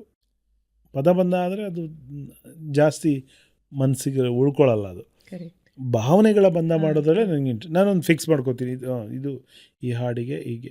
ಮತ್ತು ನನ್ನ ಹಾಡುಗಳು ನೀವು ಗಮನಿಸ್ತಿದ್ರೆ ನಾನು ಹಾಕ್ಕೊಂಡಿರೋ ಇದು, ಈಗ ಅಲ್ಲೊಂದು ಕ್ಯಾರೆಕ್ಟರ್ ಇರುತ್ತೆ, ಸಿನಿಮಾದಲ್ಲಿ ಒಂದು ಕ್ಯಾರೆಕ್ಟರ್. ಅದು ಸಿನಿಮಾದಲ್ಲಿ ಒಬ್ಬ ವಿದ್ಯಾವಂತ ಹಾಡ್ತಾನ, ಒಬ್ಬ ಕವಿ ಅಂತವನು ಹಾಡ್ತಾನ, ಒಬ್ಬ ರೌಡಿ ಅಂತವನು ಹಾಡ್ತಾನ, ಅದೆಲ್ಲ ನಾನು ಗಮನಿಸ್ತೀನಿ. ಮತ್ತು ಯಾವ ಲ್ಯಾಂಗ್ವೇಜ್ ಅವ್ನು ಬಳಸೋ ಲ್ಯಾಂಗ್ವೇಜ್ ಏನು, ಅವನ ಬುದ್ಧಿಮತ್ತೆ ಏನಿರಬಹುದು, ಅವನ ರೀತಿಲಿ ನಾವು ಯೋಚನೆ ಮಾಡಬೇಕು. ಈಗ ಒಂದು ಪಾತ್ರ ಮಾಡಬೇಕು ಅಂದರೆ ಆರ್ಟಿಸ್ಟ್ಗಳೇನು ಹೇಳ್ತೀವಿ, ಪರಾಕಾಯ ಪ್ರವೇಶ ಮಾಡಬೇಕು ಅಂತ ಹೇಳ್ತೀವಲ್ಲ, ಆ ಪಾತ್ರನೇ ತಾನಾಗಬೇಕು, ಆ ಪಾತ್ರದ ಮ್ಯಾನರಿಸಮ್ ಬರಬೇಕು ಅಂತೆಲ್ಲ. ಹೆಂಗೆ ನಾವು ಅದೇ ಆಗಬೇಕು, ಇಲ್ಲಿ ಪರಾಕಾಯ ಪ್ರವೇಶ ಮಾಡಬೇಕು, ಅವನ ಮನಸ್ಸೊಳಗೆ ನಾವು ಹೋಗಬೇಕು. ಈಗ ಒಬ್ಬ ತೀರಾ ಹಳ್ಳಿಗಾಡಿನ ಯುವಕನಿಗೆ ಪ್ರೀತಿ ಆದರೆ ಅವನು ಹೆಂಗೆ ಹೇಳ್ಬೋದು? ಅಲ್ವಾ? ಅಥವಾ ಯಾರೊಬ್ಬ ತೀರಾ ತುಂಬ ರ್ಯಾಶ್ ಆಗಿರೋನಿಗೆ ಪ್ರೀತಿ ಆದರೆ ಅವನು ಹೆಂಗೆ ಹೇಳ್ಬೋದು? ಅವನ ಥರ ದಾಟಿಲಿ ನಾವು ಯೋಚನೆ ಮಾಡಬೇಕು. ನಿಮ್ಗೊಂದು ಉದಾಹರಣೆ ಕೊಡೋದಾದರೆ, ಈ ಶೈಲು ಸಿನಿಮಾದಲ್ಲಿ ನಾವು ಹಾಡು ಬರ್ದ್ವಿ. ಶೈಲುನಲ್ಲಿ ಒಂದು ಬುಡಕಟ್ಟು ಯುವಕ, ಅವನು ಯಾವುದೋ ಒಂದು ಬೆಟ್ಟದ ಇರೋದ ಮೇಲಿರುವ ಒಂದು ಬುಡಕಟ್ಟು ಯುವಕ ಥರ ಗಣೇಶ ಅವ್ರ ಪಾತ್ರ. ಆವಾಗ ನೋಡಿ, ಅಲ್ಲಿ ನಾವು ಏನು ಯೋಚನೆ ಮಾಡ್ತೀವಿ, ಏನು ಕುಡಿದು ಹಡೆದಳೇನು ಸುಂದರಿ ಅವ್ವ ನಿನ್ನ ಏತಕ್ಕೆ ನಿಂಗೆ ಸಿಂಗಾರ, ಅಂದರೆ ಅವನು ಏನು ಕುಡ್ದಾಡಿದ್ಲು ಅಂತ. ಅವನ ಭಾಷೆ ಅದು, ಅವನ ಭಾಷೆ ಅದು. ಎಲ್ಲ ಒಂದು ಕಡೆ ಇವಾಗ ನಾವು ಒಬ್ಬ ದುಷ್ಟ ರಾಜ ಗರನೆ ಹಾಡಲ್ಲಿ ಅವನು ಹೆಂಗೆ ಪ್ರೀತಿ ಮಾಡೋದು, ಅವನು ದುಷ್ಟ, ಅವನು ಇರೋದೇ ಕೊಡಿ ಕೊಲ್ಲು ಆ ಥರದ್ದು ಮನಸ್ಥಿತಿ ಅವನವನು. ಯುದ್ಧ, ವಿಜಯ, ದಿಗ್ವಿಜಯ. ಅವನಿಗೆ ಬರೀಬೇಕಾದ್ರೆ ಅವನ ಮನಸ್ಥಿತಿ ಬರೀಬೇಕು. ನಿನ್ನ ಕಣ್ಣ, ಅವನ ಸುತ್ತ ಇರುವ ವಿಷಯಗಳು, ಬಾನಸೀಲು, ಬೆವರಿದ ಸೂರ್ಯ, ಅಲ್ಲೇ ಇರ್ತಾನೆ ಅವನು. ನೀನು ಹೆಜ್ಜೆಯ ನುಣುಪಾದ ನಿನ್ನ ಪಾದ ಹೆಜ್ಜೆಯ ಇಡುವೆಡೆ ಭೂಕಂಪನ ಗುಟ್ಟಾಗಿ ನಡೆಯುತ್ತೆ ಅಂತ. ಅಂದರೆ ಎಲ್ಲೋ ಒಂದು ಕಡೆ ಪುರುಷೋತ್ತಮ ಅಂತೀವಿ ನಾವು. ಯಾರಿಗೆ ಟಿಪಿಕಲ್ ಹೀರೋ ಇದೆ, ಈಸ್ ಅ ಪುರುಷೋತ್ತಮ. ಯಾವುದೇ ಕೆಟ್ಟ ಗುಣ ಇರಲ್ಲ, ಎಲ್ಲ ಒಳ್ಳೆ ಗುಣಗಳು ಅವನೇ ಇರುತ್ತೆ. ಅಂಥವನೊಬ್ಬ ಹಾಡುವಾಗ ನಿನ್ನ ಪಾದ ಊರಿದ್ರೆ ಅಲ್ಲಿ ಹೂ ಅರಳತ್ತೆ, ಹಸಿರು ಚಿಗುರುತ್ತೆ, ಇನ್ನೇನೋ ಹೇಳ್ಬೋದು. ಬಟ್ ಈ ಥರದೊಬ್ಬ ಮನಸ್ಥಿತಿ ಅವನು. ಒಂದು ನೆಗೆಟಿವ್ ಮನಸ್ಥಿತಿಯ ಮನುಷ್ಯ ಯೋಚನೆ ಮಾಡೋದು, ಅವ ಪಾಸಿಟಿವ್ ಮನಸ್ಥಿತಿಯ ಮನುಷ್ಯ ಯೋಚನೆ ಮಾಡಿ ಡಿಫ್ರೆನ್ಸ್ ಇರಬೇಕು. ಅದನ್ನು ನಾನು ಯಾವ ಹಾಡನ್ನೇ ತೊಗೊಳ್ಳಿ, ವಿದ್ಯಾವಂತ ಆದರೆ ಕೇಳ್ಕೊತೀನಿ ನಾನು, ಇವನೇನು ಕ್ಯಾರೆಕ್ಟರೈಸೇಷನ್ ಹಾಡಲ್ಲೂ ಇರಬೇಕು ಅಂತ ನಾನು ಪ್ರಯತ್ನ ಪಡ್ತೀನಿ ಯಾವತ್ತು. So nice. ಇನ್ನು ಮುಂದೆ ಬಹುಶಃ ನಾವು ಇದನ್ನು ಗಮನಿಸಬಹುದು. ಇಷ್ಟು ದಿನ ಈ ಪರ್ಸ್ಪೆಕ್ಟಿವ್ ಅಲ್ಲಿ ಯೋಚನೆ ಮಾಡಿರಲಿಲ್ಲ ಸರ್. ಹೀಗೆ ಮೇ ಬಿ ನಿಮ್ಮ ಮೂಡು ತುಂಬಾ ಚೆನ್ನಾಗಿತ್ತು, ಎಲ್ಲವೂ ಕೂಡ ಬಂತು, ತುಂಬಾ ಕ್ವಿಕ್ ಆಗಿ ಬರ್ದೆ ಈ ಹಾಡನ್ನ ಅನ್ನುವಂಥದ್ದು ಯಾವುದು? ತುಂಬ ಕ್ವಿಕ್ ಆಗಿ ಬರ್ದಿರೋದು ಈ ಪ್ರೀತಿ ಒಂಥರ ಕಚಗುಳಿ ಭಾರತದ್ದು ಸಾಂಗ್. ಅದು ವಿತಿನ್ ನೋ ಟೈಮ್ ಸಾಂಗ್. ಅದು ಗುರುಕಿರಣ್ ಅವರೇ ಹೇಳ್ತಾರೆ, ಶಾಕ್ ಆಗ್ಬಿಟ್ಟೆ ಕಣ. ನಾನು ಫಸ್ಟ್ ಅವರು ಎದುರುಗಡೆ ಕೂತ್ಕೊಂಡು ಒಂದು ಕೀಬೋರ್ಡ್ ಇಟ್ಕೊಂಡು ಅಂದರು, ಏನೋ ಹೇಳೋ ಅಂದರು. ನಾನು ಪ್ರೀತಿ ಒಂಥರ ಕಚಗುಳಿ ಅಂದೆ. ಏನದು ಮೊದಲೇ ಗೊತ್ತಿತ್ತಾ ಅಂತ ಕೇಳಿ ಇಷ್ಟು ಬೇಗ ಕೊಟ್ಟಿದ್ದು. ಇನ್ನೊಂದು ತುಂಬ ಇಡೀ ಆಲ್ಬಮ್ ಹಾಗೆ ಆಗಿದ್ದು ಅಂದರೆ ಗೌರಮ್ಮ ಸಿನಿಮಾದ್ದು. ಅದು ಎಸ್ ಎ ರಾಜ್ಕುಮಾರ್ ಅವ್ರ ಮ್ಯೂಸಿಕ್ ಡೈರೆಕ್ಟ್ರು, ಎಲ್ಲ ಸಾಂಗ್ಸ್ ನಾನೇ ಬರೆದಿದ್ದದು. ಅದು ಎಸ್ ಎ ರಾಜ್ಕುಮಾರ್ ಅವ್ರು ಏನಂದರೆ, ಅವರಿಗೊಂದು ಹ್ಯಾಬಿಟ್ ಇದೆ, ಅವರು ವಿತೌಟ್ ಲಿರಿಕ್ ಸಾಂಗ್ ಹೇಳೋದೇ ಇಲ್ಲ. ಬೇರೆ ಮ್ಯೂಸಿಕ್ ಡೈರೆಕ್ಟ್ರು ಟ್ಯೂನ್ ಹೇಳ್ಬಿಡ್ತಾರೆ, ಲಾ ಲಾ ಲಾ ಆ ಥರ ಏನೋ ತಾ ತಾ ತಾ ರಾ ಅದೇನೋ ಹೇಳ್ಬಿಡ್ತಾರೆ, ತತಾರ ಇಟ್ಕೊಂಡು ಹೇಳ್ಬಿಡ್ತಾರೆ. ಬಟ್ ಎಸ್ ಎ ರಾಜ್ಕುಮಾರ್ಗೆ ಲಿರಿಕ್ ಬೇಕೇ ಬೇಕು. ಲಿರಿಕ್ ಬೇಕಾದ್ರೆ ನೀವು ಡಮ್ಮಿ ಬರಿಬೋದು, ಅಂದರೆ ನಿಮ್ಮ ಫೈನಲ್ ಲಿರಿಕ್ ಅಲ್ಲ, ಮೀನಿಂಗ್ ಏನು ಬೇಕಾಗಿಲ್ಲ. ಒಟ್ಟೊಂದು ಫ್ಲೋನಲ್ಲಿ ಅವ್ರಿಗೆ ಕೊಟ್ಟರೆ ಆ ಫ್ಲೋನೇ ಹಾಡ್ತಾರೆ ಅವರು. ಅದು ಎಸ್ ಎ ರಾಜ್ಕುಮಾರ್ ಅವ್ರ ಸ್ಟೈಲ್. ಅದು ಅವ್ರು ಹೇಳಿದ್ರು ನನಗೆ ಲಿರಿಕ್ ಬೇಕಷ್ಟೇ ಈಗ ಸದ್ಯಕ್ಕೆ. ಟ್ಯೂನ್ ಇಲ್ದಿರಾ ಎಲ್ಲ ಟ್ಯೂನ್ ಕೊಡ್ತಾರೆ ಟ್ಯೂನ್ಗೆ. ಬಟ್ ಮ್ಯೂಸಿಕ್ ಐ ಮೀನ್ ಡೈರೆಕ್ಟ್ರಿಗೆ ಕೇಳಿಸ್ಬೇಕಾದ್ರೆ ಅವ್ರಿಗೆ ಡಮ್ಮಿ ಲಿರಿಕ್ ಬೇಕು. ಡಮ್ಮಿ ನೀವೇನಾದರೂ ಬರೀರಿ ಪರವಾಗಿಲ್ಲ. ಈಗ this is not final, okay, ಏನೋ ಪದಗಳು ಹಾಕ್ಕೊಡಿ, ನಾನು ಅದನ್ನು ಹಾಡ್ತೀನಿ. ಮೀನಿಂಗ್ ಇಲ್ಲದೇ ಇದ್ರೂ ಪರವಾಗಿಲ್ಲ, ಫ್ಲೋ ಇಲ್ಲದೇ ಇದ್ರೂ ಪರವಾಗಿಲ್ಲ, ಏನೋ ಒಂದು ಬರೀರಿ, ಡೈರೆಕ್ಟರ್ ಕೇಳಿಸಿ ಸೆಟ್ ಆಗೋಂಗೆ. ಇದಕ್ಕೆ ಕೂರಬೇಕು ಆ ಥರ ಬರೀರಿ. ಆಮೇಲೆ ನೀವು ಬೇಕಾದ್ರೆ ಡೈರೆಕ್ಟರ್ ಹತ್ರ ಕೂತ್ಕೊಂಡು ಫೈನಲೈಸ್ ಮಾಡ್ಕೊಳ್ಳಿ, ಮೀನಿಂಗು ನಿಮ್ದೇನಿದೆ ನೀವಿಬ್ರು ನೋಡ್ಕೊಳ್ಳಿ, ನನಗೆ ಪದಗಳು ಬೇಕಷ್ಟೇ ಈಗ ಅಂತ ಅವ್ರು ಹಿಂಗೆ ಹೇಳ್ತಾರೆ ಅವರು. ಹಂಗೆ ಹೇಳಿದಾಗ ನಾನು ಅದೇ ಹೋಟ್ಲಲ್ಲಿ ಕಾನಿಷ್ಕಾ ಹೋಟ್ಲಲ್ಲಿ ಕೂತ್ಕೊಂಡು ಬರೆದಿದ್ದೀವಿ ಅಷ್ಟೂ ಸಾಂಗಿಗೆ. ಅದು ತುಂಬ ಸಿಂಪ್ಲೆಸ್ಟಾಗಿ ಬರೆದಿದೆ, ಅಂದರೆ ಇಮಿಡಿಯೇಟ್ ಕೊಡಬೇಕು, ಅವರು ಕೇಳಿಸ್ಬೇಕು ಅದು. ಬಟ್ ಅದಾದಮೇಲೆ ಅದು ಒಂದು ಕೊಟ್ಟರು, ಎಲ್ಲ ಸಾಂಗು ಬರೆದೆ, ಎಲ್ಲ ಸಾಂಗು ಇಮಿಡಿಯೇಟ್. ಅದು ಏನು ವಿತಿನ್ ನೋ ಟೈಮ್ ಅಂತೀವಲ್ಲ, ಅವ್ರು ಹೇಳಿದ್ರು ನಾವು ಬರೆದ್ವಿ ಅಷ್ಟೇ. ಈಗ ಫಾರ್ ಎಕ್ಸಾಂಪಲ್ ನೋಡಿ, ಅದರಲ್ಲಿ ನಳೆ ನಳಿಸೋ ಲತೆ ನೀನು ತಳೆ ತಳಿಸೋ ಇವೆಲ್ಲ ಸುಮ್ಮನೆ ಆ ಟೈಮಿಗೆ, ಅದಕ್ಕೇನು ಮೀನಿಂಗ್ ತೀರಾ ಡೀಪ್ ಮೀನಿಂಗ್ ಹುಡುಕಿಲ್ಲ. ಅದೇ ಥರ ಪದಗಳು ಬೇಕು, ತಳೆ ತಳಿಸೋ ಲತೆ ನೀನು ಮಳೆ ಮಳೆ ಆ ಥರ ಅನ್ಬೇಕು. ಅದು ಹಾಗೆ ಅಂದ್ಕೊಂಡು ಬರೆದಿದ್ದು. ಅದು ಬರೆದು ಇವ್ರು ಡಮ್ಮಿ ಹಾಡಿ ಕೊಟ್ಟರು. ಆ್ಯಕ್ಚುಲಿ ಕೊಟ್ಟಾಗಿ ಸುಮಾರು ದಿನ ಆಗ್ತಿದೆ, ನನಗೆ ಡೈರೆಕ್ಟ್ರು ಫೋನ್ ಮಾಡ್ತಿಲ್ಲ, ಪ್ರೊಡ್ಯೂಸರ್ ಫೋನ್ ಮಾಡ್ತಿಲ್ಲ, ಮ್ಯೂಸಿಕ್ ಡೈರೆಕ್ಟ್ರು ಫೋನ್ ಮಾಡ್ತಿಲ್ಲ, ನನಗೆ ನಾನೇ ಫೋನ್ ಮಾಡಿದೆ ಕೊನೆಗೆ. ಸರ್ ಯಾಕೆ ಏನಾಯ್ತು ಸರ್, ಇದು ಸಾಂಗ್ಸ್ ಲಿರಿಕ್ಸ್ ಕೇಳ್ತಾ ಇಲ್ಲ ನೀವು ಅಂತ. ಯಾವ ಲಿರಿಕ್ಕು ಅಂತ. ಅದೇ ಸರ್ ಗೌರಮ್ಮ ಸಾಂಗ್ಸ್ ಅವ್ರು ಕಂಪೋಸ್ ಮಾಡಿದ್ರು, ಲಿರಿಕ್ಕೆಲ್ಲ ಆಗೋಗಿದೆಯಲ್ಲ ಅಂದರೆ. ಯಾವ್ದು ಸರ್? ಅವತ್ತು ನೀವು ಬರೆದ್ರಲ್ಲ ಅಲ್ಲೇ ನೀವು. ಸಾರ್ ಅದು ಡಮ್ಮಿ ಸಾರ್, ಅದು ಬರೆದಿದ್ದು ಅವ್ರೇನೋ ಅರ್ಜೆಂಟಿಗೆ ಬರೀರಿ ಅಂದರು, ಅದಕ್ಕೆ ಬರ್ದಿದ್ದು ಸರ್. ಸುಮಾರೆಲ್ಲ ಕನೆಕ್ಷನ್ ಇಲ್ಲ, ಯಾವುದೂ ಇಲ್ಲ, ಎಲ್ಲ ಚೆನ್ನಾಗಿದೆ, ನಮಗೇನು ಚೇಂಜ್ ಬೇಡ. ಸಾರ್ ಪ್ಲೀಸ್ ಸಾರ್, ನನಗೆ ಸ್ವಲ್ಪನಾದ್ರು ಚೇಂಜ್ ಮಾಡೋಣ ಸರ್. ಏನಿಲ್ಲ, ತುಂಬ ಚೆನ್ನಾಗಿ ಕೇಳಿಸ್ತಾ ಇದೆ, ನನಗಂತೂ ಏನು ಚೇಂಜ್ ಮಾಡೋಕ್ಕೆ ಹೋಗಂಗೂ ಇಲ್ಲ, ನೀವು ನಾನು ಕೊಡೋದು ಇಲ್ಲ, ಕಳಿಸೋದು ಇದೇ ರೆಕಾರ್ಡ್ ಆಗುತ್ತೆ, ಪೇಮೆಂಟ್ ಕಳಿಸ್ತೀನಿ ಅಂತ. ತುಂಬ ಚೆನ್ನಾಗಿದೆ ಸರ್ ಎಂಟೈರ್ ಆಲ್ಬಮ್. ಆ್ಯಕ್ಚುಲಿ ಅದು ನೋಡಿ ಚೆನ್ನಾಗಿದೆ, ಬಟ್ ನನಗೆಲ್ಲೋ ಒಂದು ಕಡೆ ಇನ್ನೊಂಚೂರು ಏನೋ ಚೆನ್ನಾಗಿ ಮಾಡ್ಬೋದಿತ್ತೇನೋ ಬೇರೆ. ಇವಾಗ ಎಲ್ಲ ತುಂಬ ದೊಡ್ಡ ಹಿಟ್ಗಳು ಆ ಟೈಮ್ಗೆ. ಕೊಳ್ತಾಳಲ್ಲಪ್ಪ ಆಗಿರ್ಬೋದು, ಹೌದು. ಬಾನಿಂದ ಜಾರಿದಂತ ಚುಕ್ಕಿನ ಹೇಳು ನೀನು, Yes. ಆ ಚಂದ್ರ ಚಲ್ಲಿದಂತ, ಎಲ್ಲವೂ ಚೆನ್ನಾಗಿದೆ. ಬಟ್ ಏನೋ ಒಂದು ಕಡೆ ಇನ್ನೊಂಚು ನಮ್ಗೆ ಆಸೆ, ನನಗೆ ಮೇಜರ್ಲಿ ಇದು ನನಗೆ ಹಾ. ನಳನಳಿಸೋ ಲತೆ ನೀನು, ಘಮಘಮಿಸೋ ಸುಮ ನೀನು. ಎಷ್ಟ್ ಚೆನ್ನಾಗಿದೆ ಸರ್. ನನಗೆ ಅದೆಲ್ಲ Rhyming. ಅದು ಸುಮ್ಮನೆ ಏನು ಆ ಟೈಮಿಗೆ ಬರ್ದಿದ್ದು ಅಂತ. ಫಿಲ್ಲರ್ ತರ ಹಾಂ, ಬರ್ದಿದ್ರಿ. ಹೌದೌದು, ಅದು ಬೇರೆ ಆಗಬೇಕು ಅಂತ. ಬಟ್ ಬಿಡಲೇ ಇಲ್ಲ, ಯಾರೂ ಬಿಡಲಿಲ್ಲ. ಇವನ್ ಎಸ್ ಎ ರಾಜ್ಕುಮಾರ್, ಬಿಡ್ರಿ, ನೀವು ಯಾಕ್ರಿ ತೊಂದರೆ ಪಡ್ಕೋತೀರಾ, ಅವ್ರಿಗೆ ಎಷ್ಟು ಖುಷಿಯಾಗಿದೆ. ನಾನು ಅವರಿಗೂ ಹೇಳಿದೆ, ಸಾರ್ ರಿಟರ್ನ್ ಆವಾಗ ನೀವು ಹೇಳಿದ್ಕೆ ಏನೋ ಅರ್ಜೆಂಟಲ್ಲಿ ಬರ್ದಿರೋದು ಸರ್, ಅದು ಸ್ವಲ್ಪ ಹೇಳಿ ಸರ್ ಪ್ಲೀಸ್ ಚೇಂಜ್ ಮಾಡಿ. When the director is happy, when producer happy, why are you worrying man ಅಂತಾರೆ ನನಗೆ. They are happy, leave it. ಮತ್ತೇನು ಮಾಡೋಕ್ಕಾಗಿಲ್ಲ ಕೊನೆ, ಆ್ಯಕ್ಚುಲಿ ಹಂಗೆ ಬಂತು. ಬಟ್ ತುಂಬ ದೊಡ್ಡ ಹಿಟ್ಟಾಯ್ತು ಅದೆಲ್ಲ. So nice. ಸೊ ಇವತ್ತಿನ ದಿನ ಮೊಬೈಲ್ ಇದೆ, ಬೇಕು ಅಂದ್ರೆ ಕ್ವಿಕ್ ಆಗಿ ಒಂದು ಬುಕ್ ಅಥವಾ ಪೇಪರ್ನ ಗ್ರಾಬ್ ಮಾಡಿ ರಪ ಅಂತ ಎಲ್ಲಿ ಏನ್ ಬೇಕು ನೀವು ಬರ್ಕೋಬಹುದು, ಮೈಂಡ್ಗೆ ಒಂದು ಲೈನ್ ಫ್ಲಾಶ್ ಆಗಿದ ತಕ್ಷಣ. ಆದ್ರೆ ನೀವು ಪ್ರಾರಂಭದ ದಿನದಲ್ಲಿ ಈ ತರ ಇರ್ಲಿಲ್ಲ ಅಡ್ವಾನ್ಸ್ಮೆಂಟ್ಸ್, ಎಲ್ಲೆಲ್ಲೆಲ್ಲ ಲಿರಿಕ್ಸ್ ನ ಬರ್ಕೊಂಡಿದ್ದೀರಾ ಸರ್ ನೀವು? ನನಗೆ ಒಂದು ತುಂಬ ಅಡ್ವಾಂಟೇಜ್ ಇತ್ತು ಆ್ಯಕ್ಚುಲಿ. ಗುರುಕಿರಣ್ ಅವರು ಹೇಳ್ತಿರ್ತಾರೆ ಅವಾಗ, ನಾನು ಮೆಡಿಕಲ್ ರೆಪ್ ಆಗಿದ್ನಲ್ಲ, ಆಗ ಒಂದಷ್ಟು ನೋಟ್ ಪ್ಯಾಡ್ಗಳು ಕೊಟ್ಟಿರೋರು, ಅದಕ್ಕೆ ಡಾಕ್ಟ್ರಿಗೆ ಕೊಡಿ ಅಂತ. ಕರೆಕ್ಟ್. ಅದ್ರಲ್ಲಿ ಮೋಸ್ಟ್ ಆಫ್ ದಮ್ ನಾವು ಕೊಡ್ತಾ ಇರಲಿಲ್ಲ, ನಾವೇ ಇಟ್ಕೊಂಡಿದ್ದೆ. ಬಿಟ್ಟಾಗ ತುಂಬ ಹೆಲ್ಪ್ ಆಯಿತು. ಒಂದಷ್ಟು ವರ್ಷ ಮೊಬೈಲ್ ಬರೋ ತನಕ ಅವು ಚಿಕ್ಕ ಚಿಕ್ಕ ಬುಕ್ ಇರ್ತಿ, ಕ್ಯಾರಿ ಮಾಡೋಕ್ಕೂ ಚೆನ್ನಾಗಿರ್ತಿತ್ತು. ಇವನ್ ಸುಮಾರು ಜನ ಕೊಟ್ಟಿದ್ದೆ, ನಾನು ಗುರುಕಿರಣಗೂ ಕೊಟ್ಟಿದ್ದೆ. ಯಾವುದೋ ಕೊಡ್ತೀಯಲ್ಲ ಚೆನ್ನಾಗಿದೆ, ದಪ್ಪ ಇದೆಲ್ಲ ಕೊಡೋದು. ಉಪೇಂದ್ರ ಅವರು ಹೇಳ್ತಿದ್ದು, ಇದೆಲ್ಲರಿ ಸಿಗುತ್ತೆ ನಿಮಗೆ ಬರೆಯೋಕೆ ಅಂತ. ಅದೊಂದು ದಪ್ಪ ಪ್ಯಾಡು. ಆ ಟೈಮಿಗೆ ನಿಮಗೆ ಈ ಪ್ರಿಂಟೆಡ್ ಕಲರ್ ಪೇಪರ್ ಎಲ್ಲ ಸಿಗ್ತಿರ್ಲಿಲ್ಲ. ಯೂಶಲಿ ಸ್ವಲ್ಪ ಹುಡ್ಕೊಂಡೋದ್ರೆ ಸಿಗ್ತಾಯಿತ್ತು, ಎಲ್ಲ ಕಡೆ ಸಿಗ್ತಾ ಇರಲಿಲ್ಲ. ಬಟ್ ನನ್ನ ಕೈಯಲ್ಲಿ ಆ ಥರದ್ದು ಇರೋದು. ಇದೆಲ್ಲರಿ ತಗೊಬಂದ್ರಿ ನೀವು ಅಂತ ಕೊಡ್ರಿ, ಅವರಿಗೆಲ್ಲ ಕೊಟ್ಟಿದ್ದೀನಿ ನಾನು, thanks to my medical representative job. Okay. And ನಿಮ್ಮ ಸಾವಿರಾರು ಹಾಡುಗಳಲ್ಲಿ ಅಫ್ಕೋರ್ಸ್ ನಾವು ಎಲ್ಲವನ್ನ ಮಾತಾಡ್ತಾ ಹೋದ್ರೆ ನಮಗೆ ಒಂದಷ್ಟು ನೂರಾರು ಎಪಿಸೋಡ್ಸ್ ಕೂಡ ಸಾಲೋದಿಲ್ಲ. ಬಟ್ ಒಂದಷ್ಟು ಹಾಡುಗಳನ್ನ ಲಿಸ್ಟ್ ಮಾಡಿದ್ದೀನಿ ಸರ್. ಈ ಹಾಡಿನ ಹಿಂದಿನ ಕಥೆನ ನೀವು ನಮಗೆ ಹೇಳಬೇಕು. ಮೊದಲನೇ ಹಾಡು ನೀವು ಹೇಳೋದಕ್ಕೂ ಮುಂಚೆ ನನ್ನ ಮತ್ತು ಈ ಹಾಡಿನ ಒಂದು ನಂಟಿನ ಬಗ್ಗೆ ನಾನು ಹೇಳಲೇಬೇಕು. ನನ್ನ ಲೈಫಲ್ಲಿ ನನಗೆ ನನ್ನನ್ನು ಬಿಗ್ಗೆಸ್ಟ್ ಜೋಕರ್ ಮಾಡಿದಂಥ ಹಾಡಿದು.